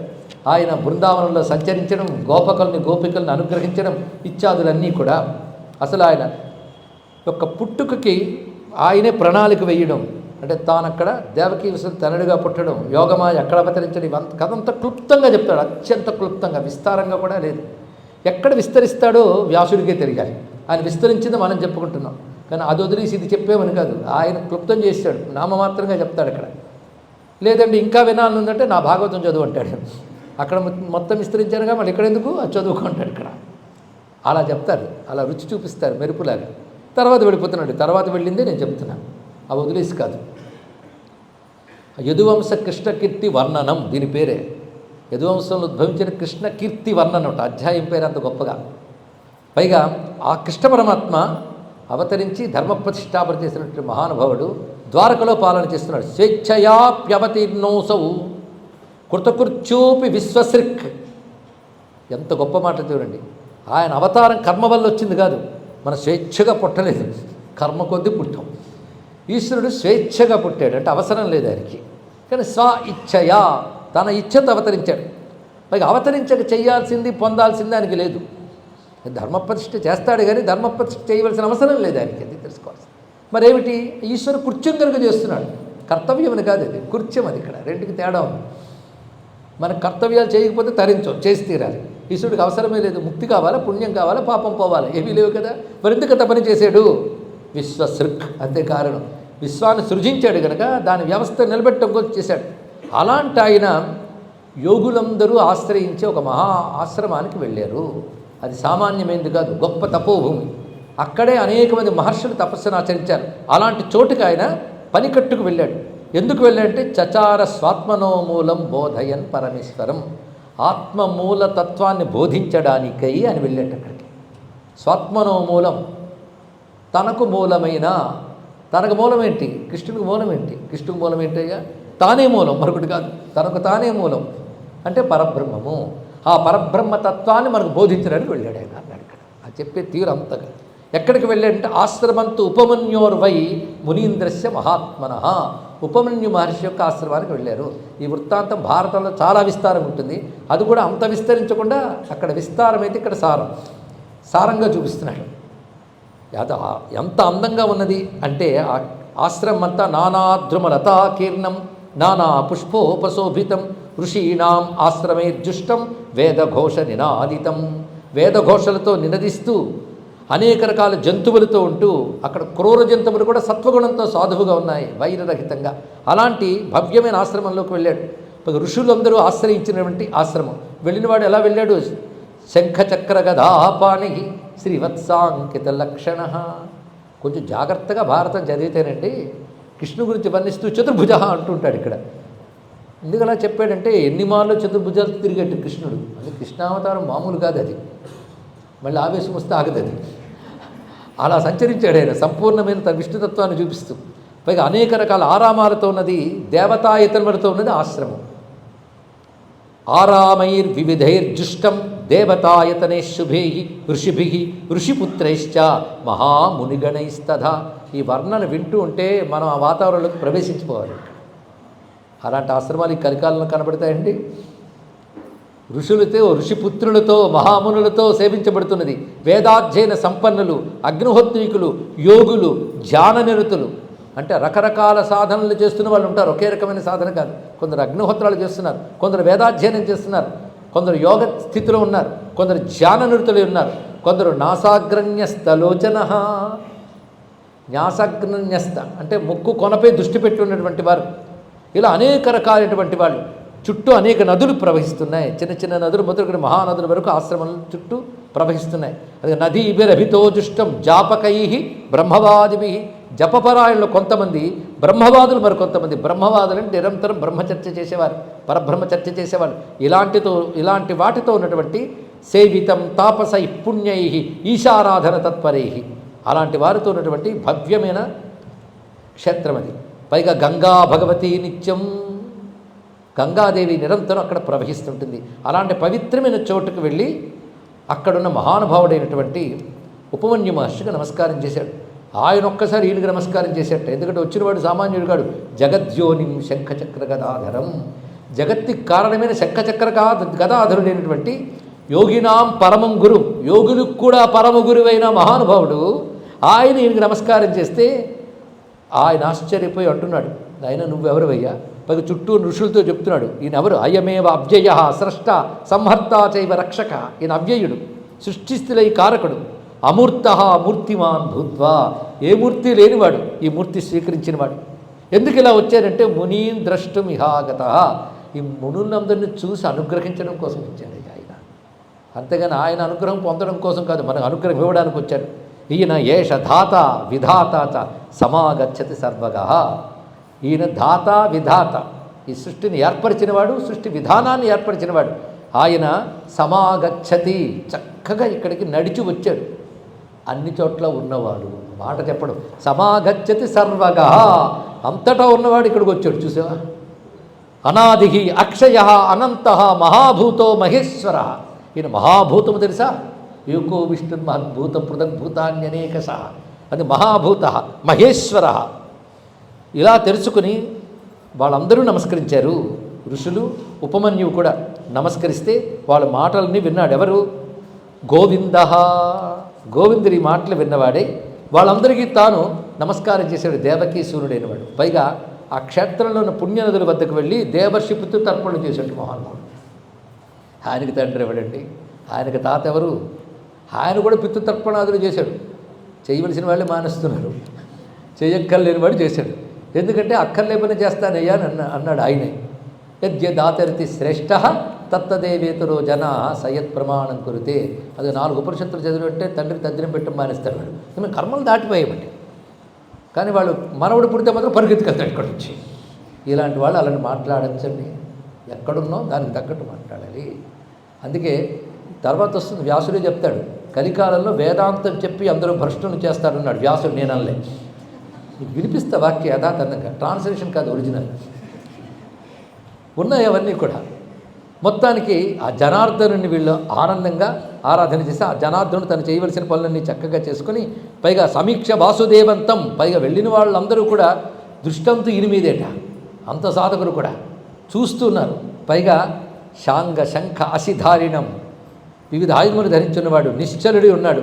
అలాంటి ఆయన్ని వీళ్ళందరూ నమస్కరిస్తుంటే ఆయన జటాచీరధనం శాంతం నమామ శిరసామునిం భస్మోద్ధూళిత విగ్రహం, భస్మధారణ చేసి జటలు దాల్చి నారచీర ధరించి శాంతము మూర్తీభవించినట్లున్నటువంటి ఉపమన్యు మహర్షికి పాద నమస్కారం చేసి పాదాలపై పడి ఆయనకు అంజలిస్తూ నమస్కరించగానే వెంటనే నేను ఆసనం కూర్చోవయ్యా, వచ్చే మమ్మల్ని అనుగ్రహించావు, నువ్వు చేసుకోవాల్సిన చేసుకున్నావు, నా కూర్చో. ఆసనే వాసయామాస యోగినాం ప్రథమాతిథి ఉవాచ వసాం. పైగా మాటపడి జగజ్జోనిం పరంపదం ఈ శబ్దంలో వాడుతున్నాడు. అలాంటి వారికి ఆసనం ఇచ్చి విష్ణుం అవ్యక్త సంస్థానం, ఎక్కడుంటాడో తెలియనివాడు అవ్యక్త సంస్థానం, అవ్యక్త తత్వంలో ఉన్న విష్ణువుని శిష్యభావేన సంస్థ, శిష్యుల్లో కూర్చున్న విష్ణువుని స్వాగతం తే హృషీకేశ, ఏ హృషీకేశ నీకు స్వాగతం. సఫలాని తపాంసి నహ, ఇన్నాళ్ళు మేము చేసిన తపస్సులు సఫలములయ్యే అన్నాడు ఉపమన్యు. యత్ సాక్షాత్ ఏవ విశ్వాత్మా మద్గేహం విష్ణు ఆగత, ఎవడు సాక్షాత్ విశ్వరూపుడో ఆయన నా ఇంటికి వచ్చాడయ్యా. ఎందుకంటే నిన్ను చూడడం అనేది త్వాం నపశ్యంత మునయ యతంతోపిహ యోగిన, ఎంతమంది యోగులు ఋషులు తపస్సులు చేసినా చూడలేని పరతత్వము తనంత తాను నా ఇంటికి వచ్చిందంటే నా భాగ్యం ఇది అని అనగానే దేవకీసుతుడు ఇలా మాట్లాడుతున్నాడు. భగవన్ ద్రష్టుమిచ్చాను. ఎందుకు వచ్చేవయ్యా అంటే నాకు ఒక కోరిక ఉందయ్యా, శివుణ్ణి చూడాలందయ్యా. ఇది ఆయన చెప్పినటువంటి కోరిక. అందుకు వచ్చాను గిరీశం కృత్తివాససం, అందుకు నీ వద్దకు వచ్చాను అనగానే ఒక్క నవ్వు నవ్వి, నువ్వు ఈ మాట్లాడడం అంటే అయ్యా, ఈ మాట ఏమైనా బాగుందా? నువ్వు శివుణ్ణి చూడాలనుకోవడం ఏంటి? నీకు ఆయన వేరా? నువ్వు అనుకుంటే చూడలేవా? సులభంగా చూడగలవు. అయితే శిష్యుడు భగవంతుడిని చూడాలనుకున్నవాడే ఉత్తమ శిష్యుడు అవుతాడు. కనుక నీ శిష్య లక్షణం చెప్పడం కోసం నువ్వు అలా మాట్లాడేవు అంతే తప్ప నీకు ఆయన చూడాలనుకోవడం ఏంటయ్యా? సంకల్ప మాత్రం చేత శివుడు నీ ముందుంటాడు. అయినా నువ్వు ఇలా అడిగేవంటే నువ్వు కేవలం అవతార మర్యాదను చూపించడానికి అడుగుతున్నావు. ఎందుకంటే తల్లిదండ్రులు అవసరం లేని వాడివి ఫలానా తల్లిదండ్రులకు పుత్రుడిని అని చెప్తావు, గురువు అవసరం లేని వాడివి సాందీపుని శిష్యుడిని అంటావు. అలాంటిది నువ్వు ఇప్పుడు నా దగ్గరకు వచ్చి మీ శిష్యుడిని అంటున్నావంటే నువ్వు అన్న మేము నమ్మేస్తామే ఏమిటి ఇక్కడ? ఇంకా అంత మాయలేదులే. అయితే ఒకటి, నీ మర్యాద నువ్వు పాటించినప్పుడు దాన్ని గౌరవించవలసిన బాధ్యత మాకుంది. ఇక్కడ ఈ చోటు చాలా గొప్పది సుమా, దీనికి చాలా శక్తి ఉందయ్యా. ఎందుకంటే ఇక్కడ అనేక మంది తపస్సు చేశారు. ఒక్కడ చెప్పాలంటే శివుణ్ణి చూడాలనుకున్న వాళ్ళందరూ ఇక్కడికి వచ్చే తపస్సు చేశారు. తెలుసుకో, ఇక్కడికి వచ్చి తపస్సు చేసిన వాళ్ళలో వశిష్ఠుడు, యాజ్ఞవల్క్యుడు, ఇంకా అనేక మంది పేర్లు చెప్తారు ఇక్కడ. వీళ్ళందరూ ఇక్కడే వచ్చి తపస్సు చేసి శివసాక్షాత్కారం పొందినటువంటి వారు. ఇక్కడే భృగు మహర్షి తపస్సు చేశాడు, ఇక్కడే శుక్రుడు తపస్సు చేశాడు, ఇక్కడే పతంజలి తపస్సు చేసిన చోటు ఇది. ఇలా అనేక మంది తపస్సు చేసిన ఈ చోటుకు నువ్వు వచ్చావు అంటే, ఇంతమంది తపస్సు చేసి శివుడిని చూసిన చోటుకు ఆయన వచ్చాడు అంటే ఆ చోటు గొప్పతనం చాటడానికి వచ్చాడే తప్ప ఆ చోటుకు వస్తేనే శివుడు వస్తాడని ఆయనకు అక్కర్లేదు. అది ఇక్కడ ఇలా వచ్చిన వాడివి అని చెప్తూ, నువ్వు తపస్సుతో రుద్రుడిని ఆరాధిస్తే కనబడతాడు. నువ్వు అడిగేవు కనుక చెప్తూ నీకు తెలియందా అంటూ శివదీక్ష నీకు ఇస్తున్నాను అంటే దీక్షనిచ్చాడు. అప్పుడు శివదీక్ష స్వీకారం చేశాడు. అంటే ఎంత గొప్పవాడైనా గురువుని ఆశ్రయించి దీక్షా స్వీకారం చేసి సాధన చెయ్యాలని మనకు చెప్పడానికై ఉపమన్యువుని ఆశ్రయించాడు. ఇది ఆశ్రయ విధానం, దీక్షా విధానం. అలాగా ఆయన వెళ్ళి తపస్సు చేసి బహుకాలం తపస్సు చేస్తే వ్యోమ్ని అక్కడున్న మహాకాశంలో మహేశ్వరుడు దర్శనమిచ్చాడు.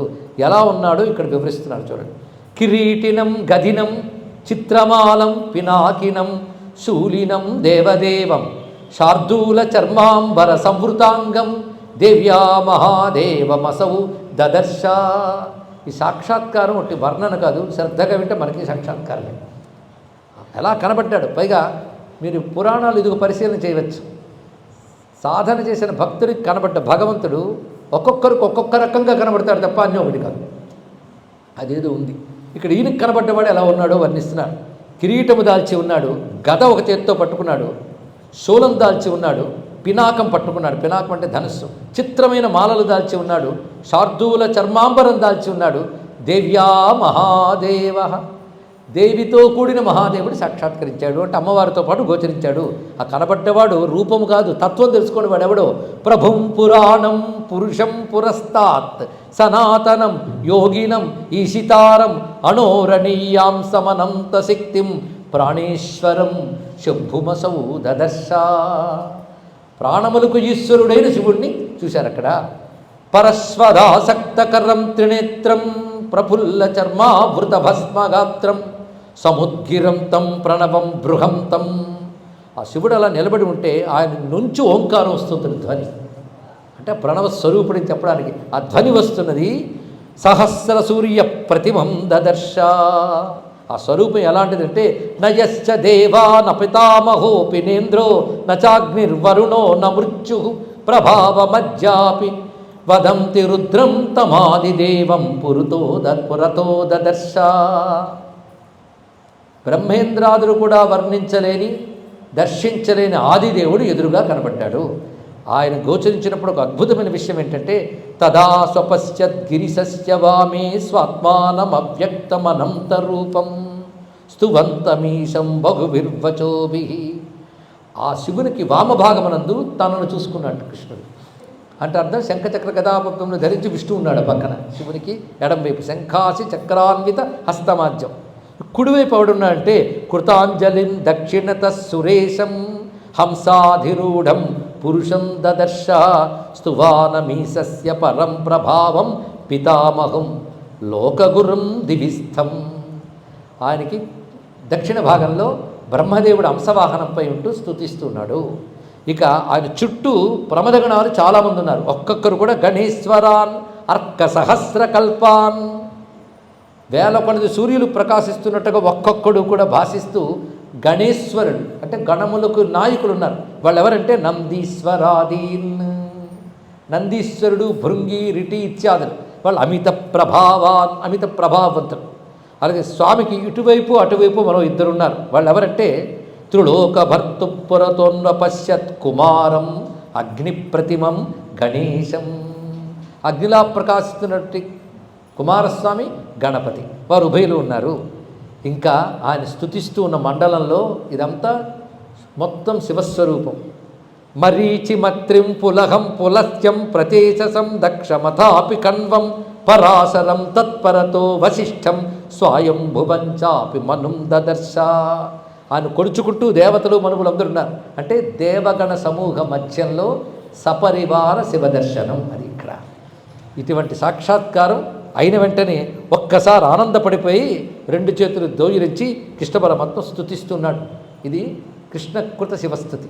నమోస్తుతే శాశ్వత సర్వయోగ బ్రహ్మాదయస్త్వాం ఋషయో వదంతి తమశ్చ సత్వంచ రజస్త్రయంచ త్వామేవ సర్వం ప్రవిదంతి సంతః. త్వం బ్రహ్మా హరిరథ రుద్ర విశ్వకర్త సంహర్త దినకర మండలాధివాస ప్రాణస్త్వం హుతవహ వాసవాది భేద త్వామేకం శరణముపైమి దేవమేకం. నువ్వే బ్రహ్మ, హరి, రుద్ర అనే నామాలతో చెప్పబడుతున్నవై. ఎక్కడుంటావు అంటే దినకర మండలాధివాస, సూర్యమండలం నుండి ఉంటావు. హిరణ్యభాగవే హిరణ్యవర్ణాజి హిరణ్య రూపాజి హిరణ్యపతయే అంబికాపతయే పశుపతయే అని చెప్పబడుతూ మండలాంతర్గతం హిరణ్మయం వ్రాజమాన వపుషం శుచిస్మితం చండధీదితి మఖండిత జ్యుతిం చింతయే ముని సహస్ర సేవితం అని వర్ణించినట్లుగా మండలాంతర్గతం హిరణ్మయం. మండలం అంటే సమూహం. ఆ సమూహ మధ్యలో ఉన్నాడు. ఎక్కడ? మండలాంతర్గతం హిరణ్మయ మండలంలో ప్రకాశిస్తున్నాడు. అలాంటి నువ్వే ప్రాణమని, అగ్ని అని, ఇంద్రుడని రకరకాల పేర్లతో చెప్పబడుతూ ఉంటాం. నిన్ను సాంఖ్యులు అగుణుడు అంటారు. యోగస్థులు నీ దివ్యమంగళ విగ్రహాన్ని ఉపాసిస్తూ ఉంటారు. మాటలు చక్కగా చెప్తున్నాడు. సాంఖ్యాస్త్వామగుణమథాహురేక రూపం యోగస్థం సతతముపాసతే హృదిస్థం వేదాస్త్వామభిదదతీహ రుద్రమీడ్యం త్వామేకం శరణముపైమి దేవమీశం త్వత్పాదే కుసుమమథాపి పత్రమేకం దత్వాసౌ భవతి విముక్త విశ్వబంధ. నీ పాదపద్మాల మీద ఒక పువ్వో ఒక పత్రమో వేస్తే చాలు, వాడు సమస్త బంధముల నుంచి విముక్తుడవుతాడే. అటువంటి మహిమాన్వితుడమైన స్వామి నువ్వు. సర్వాజ్యం ప్రణుదతి సిద్ధయోగి జుష్టం స్మృత్వాతే పదయుగళం భవత్ప్రసాదాత్. నీ అనుగ్రహం వల్ల నీ పాదాన్ని స్మరించి ధ్యానించగలిగాను అంటూ స్వామి యొక్క శ్లోకం ఇంకా చాలా విశేషంగా చెప్తాడు. ఇక్కడ నమ్మకం కూడా ఇందులో వస్తుంది. ఓం నమో నీలకంఠాయ త్రినేత్రాయ చ రంహసే మహాదేవాయ తే నిత్యం ఈశానాయ నమో నమః. నమః పినాకనే తుభ్యం నమో ముండాయ దండినే నమస్తే వజ్రహస్తాయ దిగ్వస్త్రాయ కపర్దిని నమో భైరవనాదాయ కాలరూపాయ దంష్ట్రిణే నాగయజ్ఞోపవీతాయ నమస్తే వహ్నిరేతసే నమోస్తుతే గిరీశాయ స్వాహాకారాయ తే నమః. నమో ముక్తాట్టహాసాయ భీమాయ చ నమో నమః. నమస్తే కామనాశాయ నమః కాలప్రమాధినే నమో భైరవవేషాయ హరాయ చ నిషంగిని నమోస్తుతే త్రయంబకాయ నమస్తే కృత్తివాససే నమోంబికాధిపతయే పశూనాం పతయే నమః. నమస్తే వ్యోమరూపాయ వ్యోమాధిపతయే నమః. నరనారీ శరీరాయ సాంఖ్యయోగ ప్రవర్తినే నమో భైరవనాథాయ దేవానుగతలింగినే కుమారగురవే తుభ్యం దేవదేవాయ తే నమః. నమో యజ్ఞాధిపతయే నమస్తే బ్రహ్మచారిణే మృగవ్యాధాయ మహతే బ్రహ్మాధిపతయే నమః. నమో హంసాయ విశ్వాయ మోహనాయ నమో నమః. యోగినే యోగగమ్యాయ యోగమాయాయ తే నమః. నమస్తే ప్రాణపాలాయ ఘంటానాదప్రియాయ చ కపాలినే నమస్తుభ్యం జ్యోతిషాం పతయే నమః. నమో నమోస్తు తే తుభ్యం భూయ ఏవ నమో నమః. మహ్యం సర్వాత్మనా కామాన్ ప్రయచ్చ పరమేశ్వర. ఈ సూక్తంలో వింటూ ఉంటే రుద్రం విన్నట్టు ఉందిగా, ఇది నమ్మకమేనండి. ఏమం మీ భక్త్యా దేవేశం అభిష్టూయ చ మాధవ. ఇలా నమస్కరించి పాద నమస్కారం చేయగానే అప్పుడు శివుడు అంటున్నాడు, కిమర్థం పుండరీకాక్ష తప్యతే భవతా తప, ఎందుకయ్యా నీకు తపస్సు? తపస్సు చేస్తే నేనేదో ఇవ్వాలా? అందరికి అన్ని ఇచ్చేవాడు నువ్వు, నీకెవరు ఏమి ఇవ్వక్కర్లే. త్వమేవ దాత సర్వేషాం కామానాం కర్మణాం, ఇక అందరి కోరికలకు కోరినవిస్తావు, అందరి కర్మలకు ఫలాన్ని ఇస్తావు పరమేశ్వరుడిగా. త్వంహిసా పరమామూర్తి, నువ్వు ఇప్పుడు కృష్ణుడుగా కనబడుతున్న యొక్క నీ అసలు స్వరూపం ఏమిటి అంటే పరమామూర్తి నారాయణాభయ, అది నారాయణుడు నువ్వు. పైగా మమ నారాయణాభయ, నా యొక్క పరమామూర్తి అయిన నారాయణ స్వరూపాన్ని నువ్వు. వాడు జాగ్రత్తగా వినాల్సిందే మాటలు. అది సా పరమామూర్తి మమ నారాయణాభయ నవినాత్వా జగత్ సర్వం విద్యతే పురుషోత్తం. నువ్వు కానీ లేకపోతే జగత్తుకు ఉనికి లేదు, తెలియబడస్తుమా. వేత్త నారాయణ అనంతమాత్మానం పరమేశ్వరం మహాదేవం మహాయోగం స్వేనయోగేన కేశవ. నువ్వు ఎవరినో ఉపాసించక్కర్లేదు, నువ్వెవడవో నువ్వు తెలుసుకుంటే వాణ్ణి అందరూ ఉపాసిస్తుంటారు ఇక్కడ. అది నీ స్వస్వరూపమయ్యా. ఎప్పుడైతే ఈ మాట విన్నాడో కృష్ణుడు ఒక నమస్కారం చేసి అమ్మవారిని చూశాడు. అప్పుడు అమ్మవారు కూడా కేశవుడితో మాట్లాడుతుంది. అమ్మవారు ఎంత చక్కగా మాట్లాడుతున్నారు చూడండి. శంకరార్ధ శరీరిణి జగతామాత వ్యాజహార, జగన్మాత శంకరార్ధ శరీరిణి అమ్మవారు హృషికేశుని ఉద్దేశించి ఇలా ఉంటుంది, అహం జానే తవ, నువ్వేమిటో నాకు తెలుసయ్యా, సర్వదా అచ్యుత, ఎప్పుడు తెలుసు నువ్వేమిటో నాకు, నువ్వు అచ్యుతుడు. కానీ శివుడిపై ఉన్న మహాప్రేమ చేత ఈ తపస్సు చేసావు నువ్వు.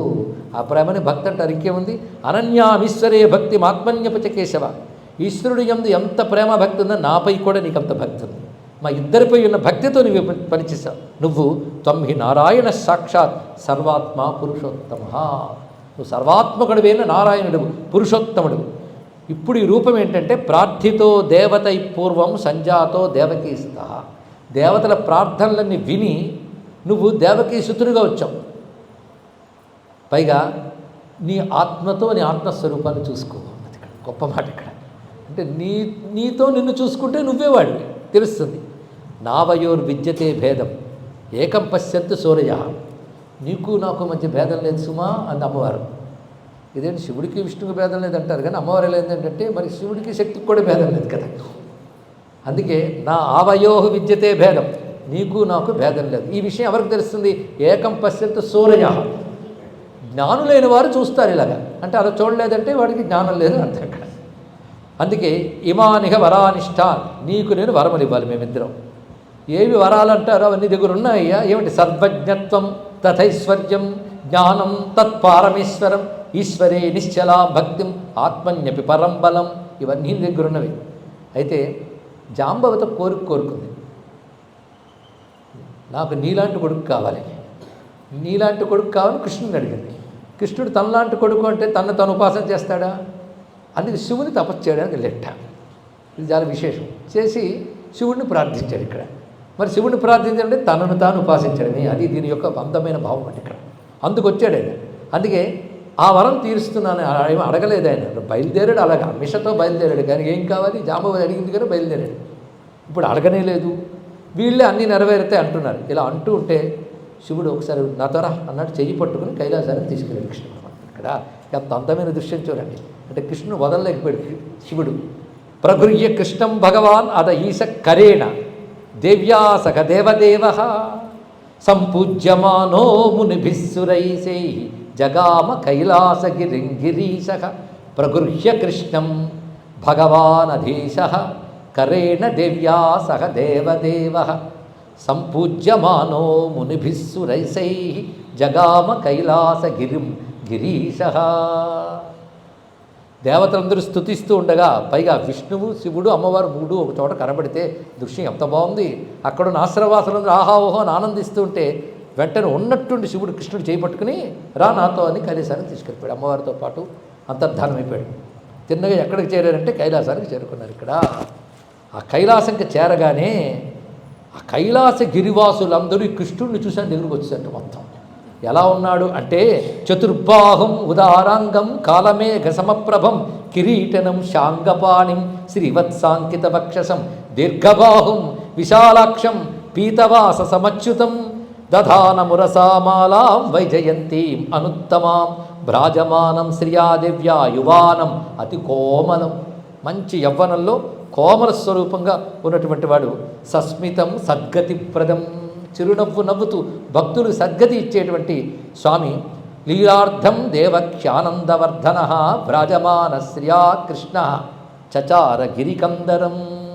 లీలగా దేవకీదేవికి పుత్రుడిగా ఉద్భవించిన వాడు ఆ కైలాసానికి చేరి చాలా కాలం అక్కడున్న గిరికందరములు, కైలాసం చాలా అందమైన లోకం, అక్కడున్న గుహలు వనాలు వాటిలో విహరిస్తుంటే కైలాసంలో అనేక మంది సిద్ధులైన దేవతలు ఉంటారు. వాళ్ళు గంధర్వ, అప్సరస, నాగకన్య, సిద్ధ, యక్ష, గంధర్వాదులు వీళ్ళందరూ కలిసి స్వామి రూపం చూసి ఒక్కసారి అక్కడున్న దివ్య కుసుమాలు తీసుకొచ్చి ఆయనకు వేసి ఆయన చుట్టేసేటవాడు. ఆయన విడిచిపెట్టలేకపోతున్నారు. అక్కడున్న అప్సరకాంతులు వీళ్ళందరూ కూడా కృష్ణుడు ధరించిన ఆభరణాలు ఒకసారి ఇస్తావా అన్నట్టు ఆయన ఇస్తే ఒక్కసారి ఒంటి మీద వేసుకున్నారు. వాళ్ళందరూ కూడా వేసుకుని కృష్ణుడిని మమ్మల్ని స్పర్శించేని పరసవించిపోతున్నారు.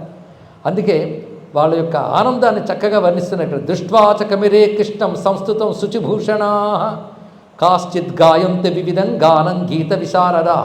కొంతమంది బాగా గానం చేయగలిగిన గంధర్వులు కృష్ణుడి కోసమని పాటలు పాడడం మొదలుపెట్టారు వాళ్ళ యొక్క శక్తితో.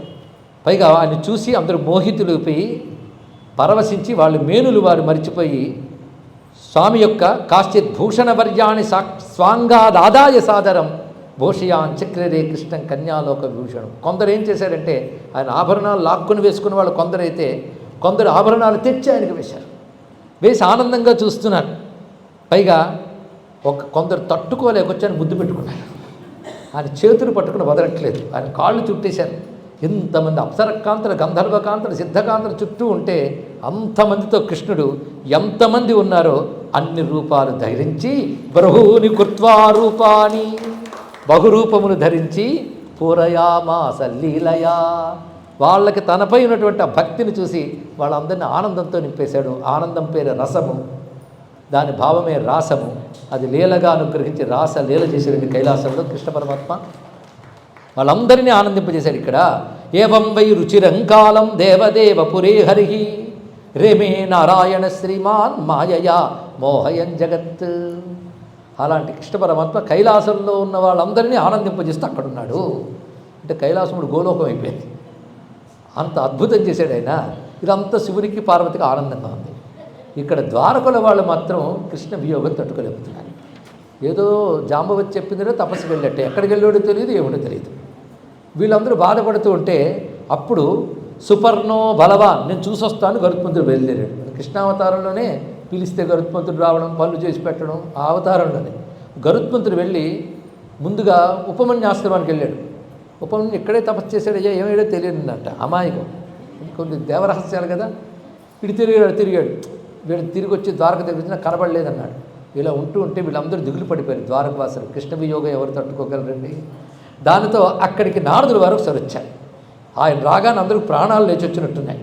వెంటనే నారాయణో నాథా కుత్రాస్తే భగవాన్ హరి, మా అందరికీ నాథుడైన నారాయణుడైన హరికృష్ణుడు ఇప్పుడు ఎక్కడున్నాడు అనగానే ఒక చిన్న నవ్వు నవ్వి రమతే అద్య మహాయోగి కైలాస శిఖరే, ఆ మహాయోగి అయిన కృష్ణుడు కైలాస శిఖరంలో రమిస్తున్నాడు సుమా. అక్కడ ఆయన అందరినీ ఆనందింపజేస్తున్నాడు. అక్కడ వాళ్ళు ఏ పుణ్యాలు చేశారో వాళ్ళని ఆనందింపజేస్తూ విహరిస్తున్నాడు. అక్కడ రమతే యమునా పులినివని ఇప్పుడు కైలాసగిరో. అందుకు భగవాన్ కైలాస శిఖరే హరి రమతే అద్య మహాయోగి. నేను ఇప్పుడే ఆయన చూసి వస్తున్నాను అన్నాడు. మళ్ళీ ఒకటి తదృష్ట్వా అహమిహాగత అనగానే గరుత్మంతుడికి అడ్రస్ తెలిసిపోయింది. వెంటనే గరుత్మంతుడు రెక్కలల్లార్చుకుంటూ తిన్నగా గెలసానికి వెళ్ళిపోయాడు. ఇక్కడ వెళ్ళగానే చూశారండి గోపస్త్రీ పరివేష్టితో అక్కడున్న దివ్యకాంతలు అందరి మధ్యలో పరమానందంగా ప్రకాశిస్తున్నటువంటి తత్రాసనస్థం గోవిందం. ఎటువంటి ఆసనం మీద ఉన్నాడంటే దదర్శ దేవకీసూను భవనే రత్నమండితే తత్రాసనస్థం గోవిందం దేవదేవాంతికే హరిం. ఆ శివ సమీపంలో రత్నభవనంలో సింహాసనంపై కూర్చున్న హరిని ఉపాస్యమానం అమరై దివ్యస్త్రీభి సమంతిత. దివ్యస్త్రీల చేత ఉపాస్యుడి, అక్కడ గోపకాంతల చేత ఉపాస్యుడు, ఇక్కడ దివ్యస్త్రీల చేత ఉపాస్యుడై ఉపాసింపబడుతూ ఉన్నటువంటి వాడు, మహాదేవునికి సన్నిధిలో ఉన్నవాడు, మహాదేవ గణముల చేత సేవించబడుతున్నటువంటి వాడు. అలా కనబడుతున్న హరిహరులిద్దరికీ సుపర్ణుడు ఒక్కసారి నమస్కారం చేసుకొని శివుడితో ఉంటున్నాడు.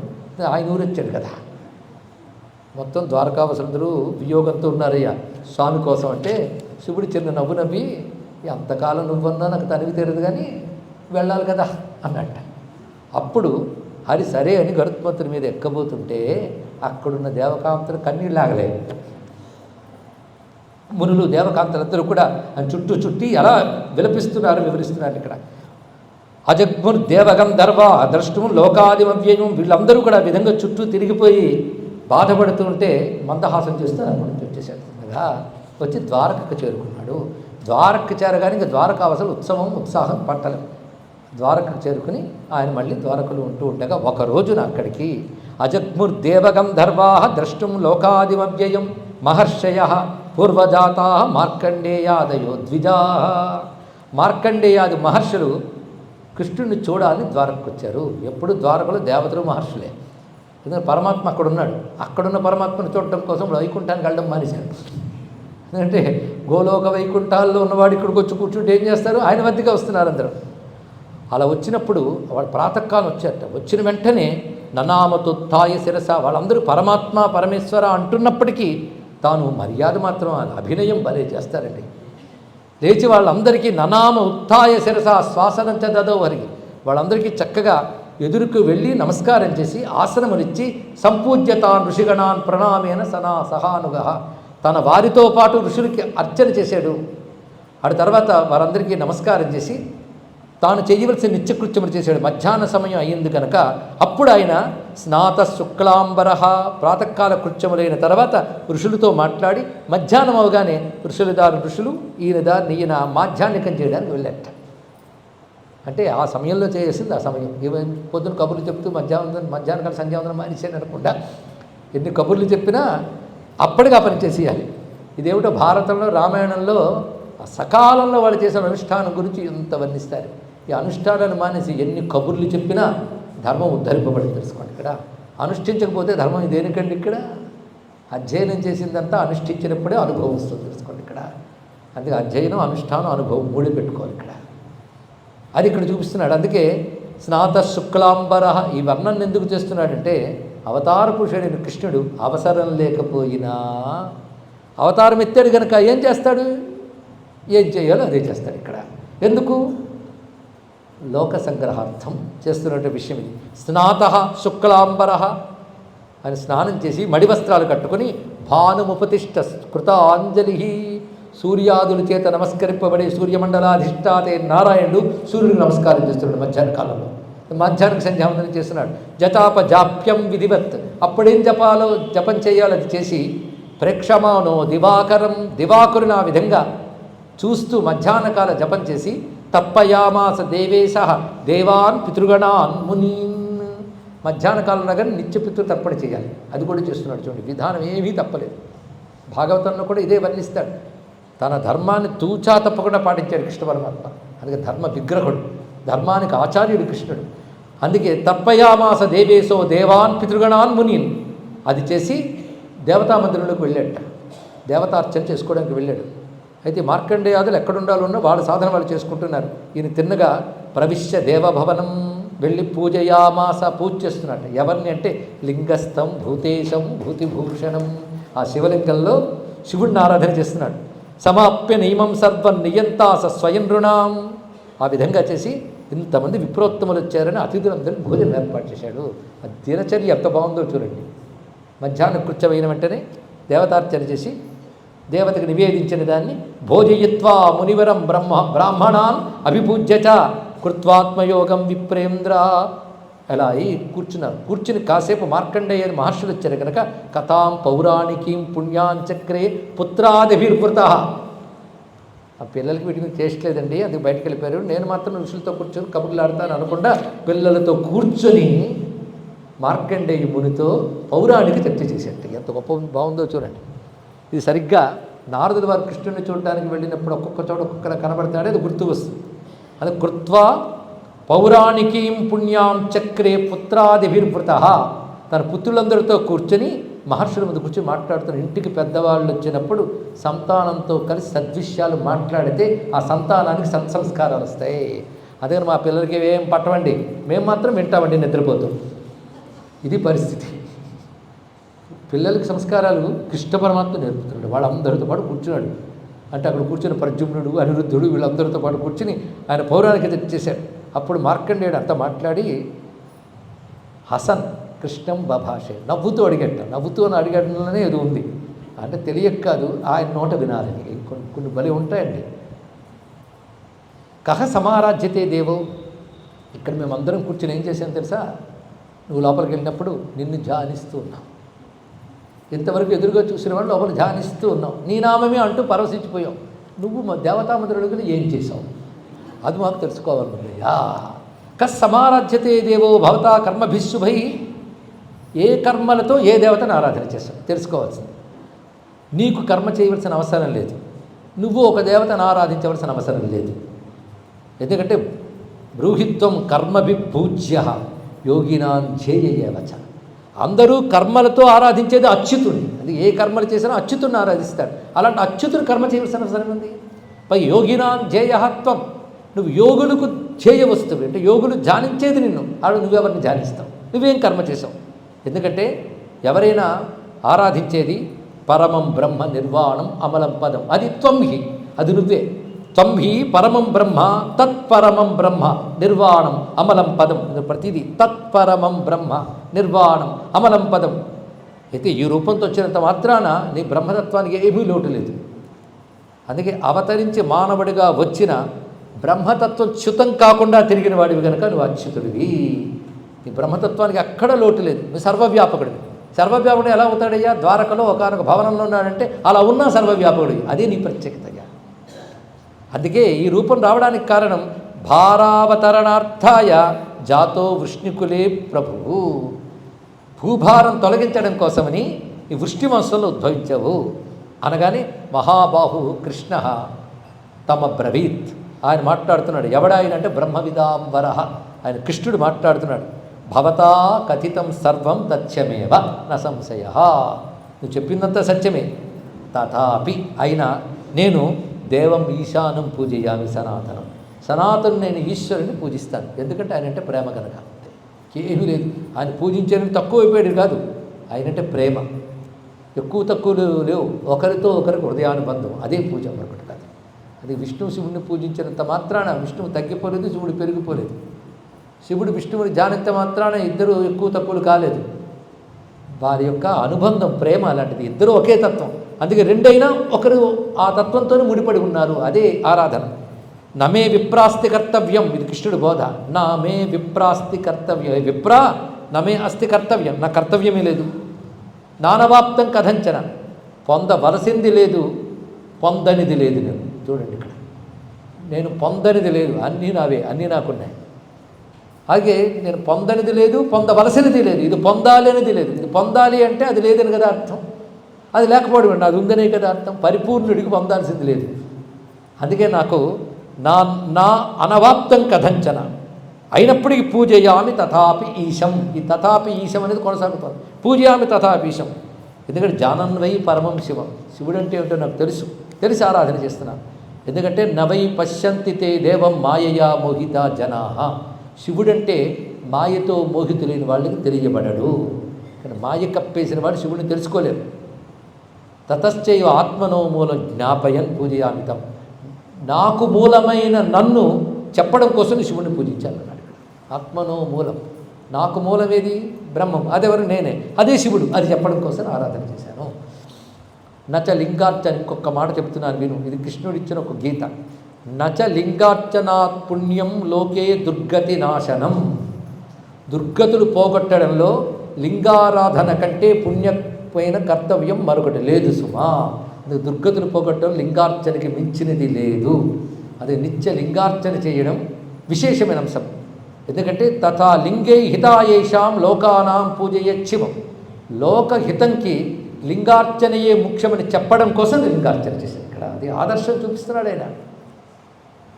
యోగం తల్లింగమిచ్చాహు వేదవాద విదో జనా తతోహమతమిత్మాసం అహమాత్మ ఈశానం పూజయామి ఆత్మనైవ తత్. నా ఆత్మయైన ఈశ్వరుణ్ణి ఆత్మతో పూజించారు అన్నాడు. ఆ మాటలు చాలా గొప్పగా ఉన్నాయి, పరిశీలించండి. తతోహమాత్మం ఈశానం పూజయామి ఆత్మనైవ తత్. తస్యైవ పరమామూర్తి తన్మయోహం న సంశయ. నేను ఆయన యొక్క మరొక మూర్తిని, నేను తన్మయుణ్ణి, నేను శివమయుణ్ణి, ఇందులో సందేహం లేదు. ఋషులారా నావయోర్విద్యతే భేదో, మా ఇద్దరికీ భేదం లేదు. ఎక్కడ వేదేశ్వేతన్న సంశయ, వేదముల్లోనే మా ఇద్దరికీ భేదం లేదని చెప్పబడుతుంది. అదే వేదంలో ఒక మహామంత్రం ఉంది, ఎన్నో తెలుసుకొని ఒక్కడ తెలుసుకుంటే చాలు. ఓం నమో భగవతే రుద్రాయ విష్ణవే మృత్యుర్మే పాహి. ఇంకేం కావాలి? నమో భగవతే రుద్రాయ విష్ణవే. కొన్ని 10 నామాలు గ్యాప్ ఇచ్చి చెప్పేంటే మర్చిపోయి అనుకోవచ్చు, పక్కనే చెప్తున్నాడు నమో భగవతే రుద్రాయ విష్ణవే. ఇంకేం కావాలయ్యా? అది వేదములు ఎందే మా ఇద్దరికీ భేదం లేదు. ఇది తెలుసుకున్నాక కృష్ణుడు తగ్గిపోయాడు, శివుడు తగ్గిపోయాడు అనుకుంటే మన అజ్ఞానం అది. ఏష దేవో మహాదేవ సదా సంసార భీరుభి యాజ్య పూజ్యశ్చ వంద్యశ్చ జ్ఞేయో లింగే మహేశ్వర. సంసారం అంటే భయం ఉన్నవాళ్ళు, ఇది అదృష్టవంతునికి ఉంటుందండి. గిల్లితే నొప్పి తెలియడం, సంసారం అంటే భయం కలగడం ఆరోగ్య లక్షణం. తెలుసుకోండి. నాకు గిల్లినా నొప్పి తెలియలేదంటే జబ్బు ఉందని అర్థం. నా సంసారం భయం అనిపించట్లేదని అదో జబ్బు ఉంటుంది. అక్కడ సంసారం భయం అనిపిస్తేనే బయటపడే ప్రయత్నం చేస్తావు. అలాగే సంసారం నుంచి బయటపడాలంటే మరి జనన మరణ సంసారంలో పడను అనుకున్న వాళ్ళు లింగమునందు తెలిసి శివుని ఆరాధించాలి. గొప్ప మాట జ్ఞేయ, తెలుసుకుని ఆయన్ని ఆరాధన చేయాలి. అంటే మార్కండేయుడు అడుగుతున్నాడు, కింతల్ లింగం సురశ్రేష్ఠ.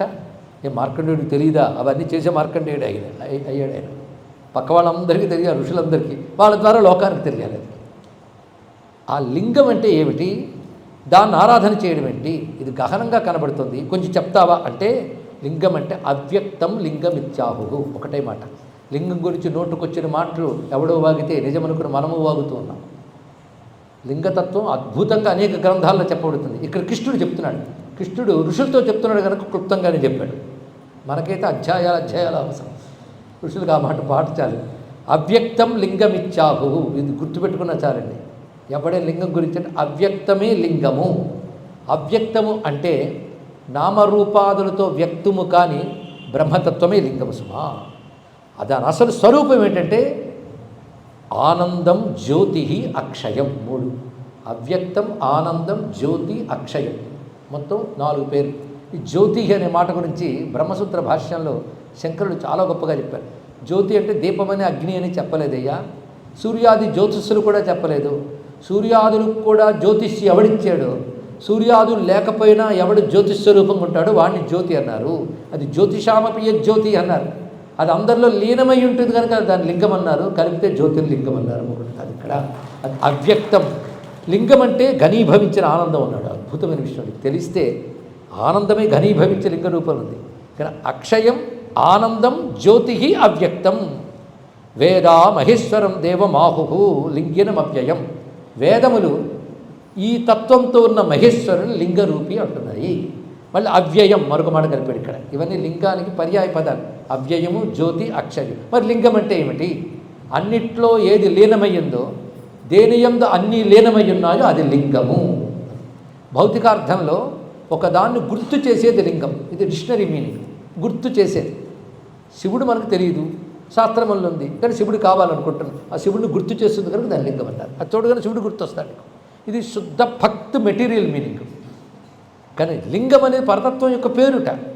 ఎందుకు పరతత్వం యొక్క పేరు అన్నారు అంటే అన్నిట్లో అది లీనమై ఉంటుంది, అన్ని దాని యందు లీనమై ఉంటాయి కనుక అది లింగం అన్నారు.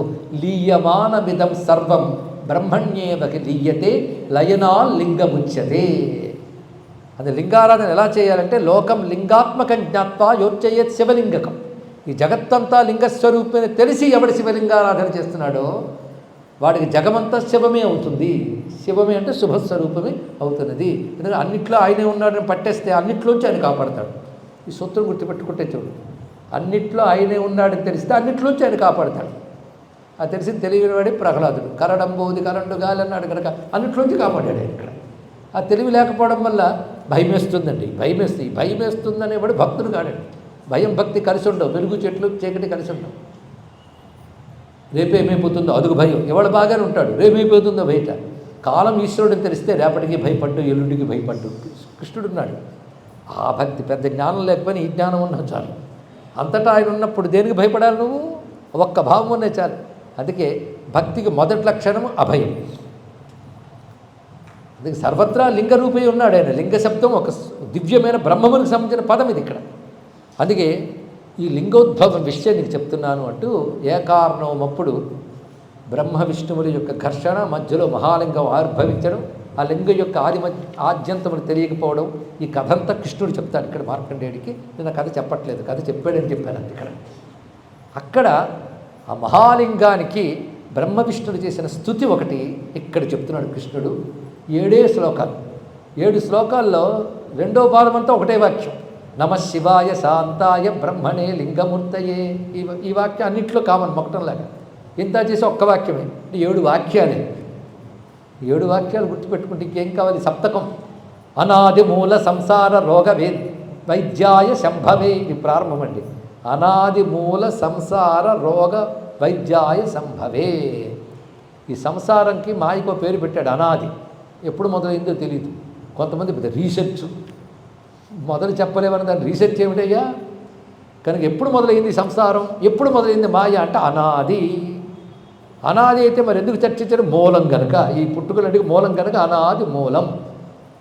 అందుకే సంసారం మాయ గురించి మూలం తెలుసుకునే ప్రయత్నం చేయకు, ఆది ఏమిటో తెలుసుకునే ప్రయత్నం చేయకు, అంతం గురించి ఆలోచించు అన్నాడు. అలాగే మాయని అనాది అన్నారు కానీ అనంతం అనలేదు. చాలా రహస్యం. అనాది మాయ అన్నారు, అనంతం మాయ అనలేదు. ఎందుకు అంటే జ్ఞానం చేత అంతమైపోతుంది కనుక అనంతం అనకూడదు అన్నాడు ఇక్కడ. జ్ఞానం చేత మాయ అంతమైపోయింది కనుక అందుకే ఎలా వచ్చిందో వెతక్కు, ఎలా పోతుందో చూడన్నాడు ఇక్కడ. చాలా ముఖ్యమండి ఇక్కడ. అది ఎలా మొదలైందండి? కొందరు పెద్ద ప్రశ్నలు వేస్తుంటారు.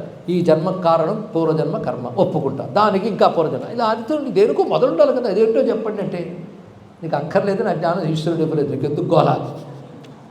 కానీ ఇది ఎలా మొదలయ్యిందనే కంటే ఈ జబ్బు ఎలా పోతుందో ఆలోచించు. దానికి ప్రక్రియ ఉంది. మూలం వెతక్కు, నాశనం కోసం ప్రయత్నించు. కానీ అనాది మూల సంసార రోగం ఒకటి ఉంది. ఆ రోగానికి భిషక్తమం త్వాం భిషజాం శృణోమి. ఆ రోగానికి వైద్యుడు మందు అయిన వాడా శివానికి నమస్కారము. అంటే ఇక్కడ వైద్యుడు అయిన మందు అయిన బెనిఫిట్. వైద్యుడు ఒకడు మందు ఒకటి అయితే కొంచెం కన్ఫ్యూజన్, రెండు అయినట్టే. ఇది బాగుంది. అందుకే అనాది మూల సంసార రోగ వైద్యాయ సంభవే నమ శివాయ శాంతాయ బ్రహ్మణే లింగమూర్తయే. అది బ్రహ్మమే ఆ లింగమూర్తి. ఇందులో పంచాక్షరి గర్భితం ఇది. అందుకే దివ్య మంత్రం 7 కూడా. ప్రళయార్ణవ సంస్థాయ ప్రళయోద్భూతి హేతవే నమ శివాయ శాంతాయ బ్రహ్మణే లింగమూర్తయే. జ్వాలామాలా ప్రతీకాయ జ్వలన స్తంభరూపిణే నమ శివాయ శాంతాయ బ్రహ్మణే లింగమూర్తయే. ఆదిమధ్యాంతహీనాయ స్వభావామలదీప్తయే నమ శివాయ నమ శివాయానంతాయ బ్రహ్మణే లింగమూర్తయే. ప్రధాన పురుషేస్తాయ వ్యోమరూపాయ వేధసే నమ శివాయ శాంతాయ బ్రహ్మణే లింగమూర్తయే. నిర్వికారాయ సత్యాయ నిత్యాయాతుల తేజసే వేదాంత సారరూపాయ కాలరూపాయ తే నమః నమ శివాయ శాంతాయ బ్రహ్మణే లింగమూర్తయే. ఈ స్తోత్రం లింగస్థుతి. ఈ స్తోత్రం చేసి శివలింగ తత్వాన్ని చెప్తే తతప్రభృతి. అప్పుడు మొదటగా బ్రహ్మ మురారి, తర్వాత సురార్చిత, ఇలా వచ్చింది లింగారాధన. తత ప్రభృతి లోకేషు లింగార్చ సుప్రతిష్ఠిత. ఆదిమధ్యాంతరహితమైన బ్రహ్మతత్వమే లింగము. లింగం తత్తు యతో బ్రహ్మన్ బ్రహ్మణ పరమం వపు. కనుక లింగం అనేది బ్రహ్మము యొక్క సర్వోత్కృష్టమైన శరీరం, స్వరూపం తెలుసుకోవాలి. శరీరం అంటే వ్యక్తం. లింగము వ్యక్తమా అవ్యక్తమా అంటే అవ్యక్తమే. అవ్యక్తమైనప్పుడు లింగాకారం కూడా కనబడుతుందా? కళ్ళు ముక్కు చెవి ఏవీ లేవు. అయినప్పటికీ ఒక వర్తులాకృతి కూడా ఉంది కదా అంటే అరూప రూపం అంటారు నాయన దాన్ని అన్నాడు ఇక్కడ. కనుక అవ్యక్తం అది వ్యక్తమైనట్లు కనబడుతున్నా అది అవ్యక్తతత్వమే. అందుకే వ్యక్తము అంటే బ్రహ్మణ వ్యక్తస్వరూపం. బ్రహ్మదేవుడు బ్రహ్మము యొక్క పరబ్రహ్మము యొక్క వ్యక్తస్వరూపం. కనుక లింగము బ్రహ్మణ పరమం వపు. ఏతల్లింగస్య మాహాత్మ్యం భాషితం తే మయానగా. ఇది లింగమాహత్యం అంటారు ఇప్పుడు చెప్పినది. ఏతద్బుద్ధ్యంతి యోగజ్ఞా. ఇది నా దేవా నచ దానవాహ. దేవతలకి దానవులకి మానవులకు కూడా తెలియదు లింగతత్వం. అంత గంభీరమైనది. ఇప్పుడు చెప్పారు, మనకు తెలిసిపోయిందంటే విషయం తెలిసింది, అనుభవం రాలే.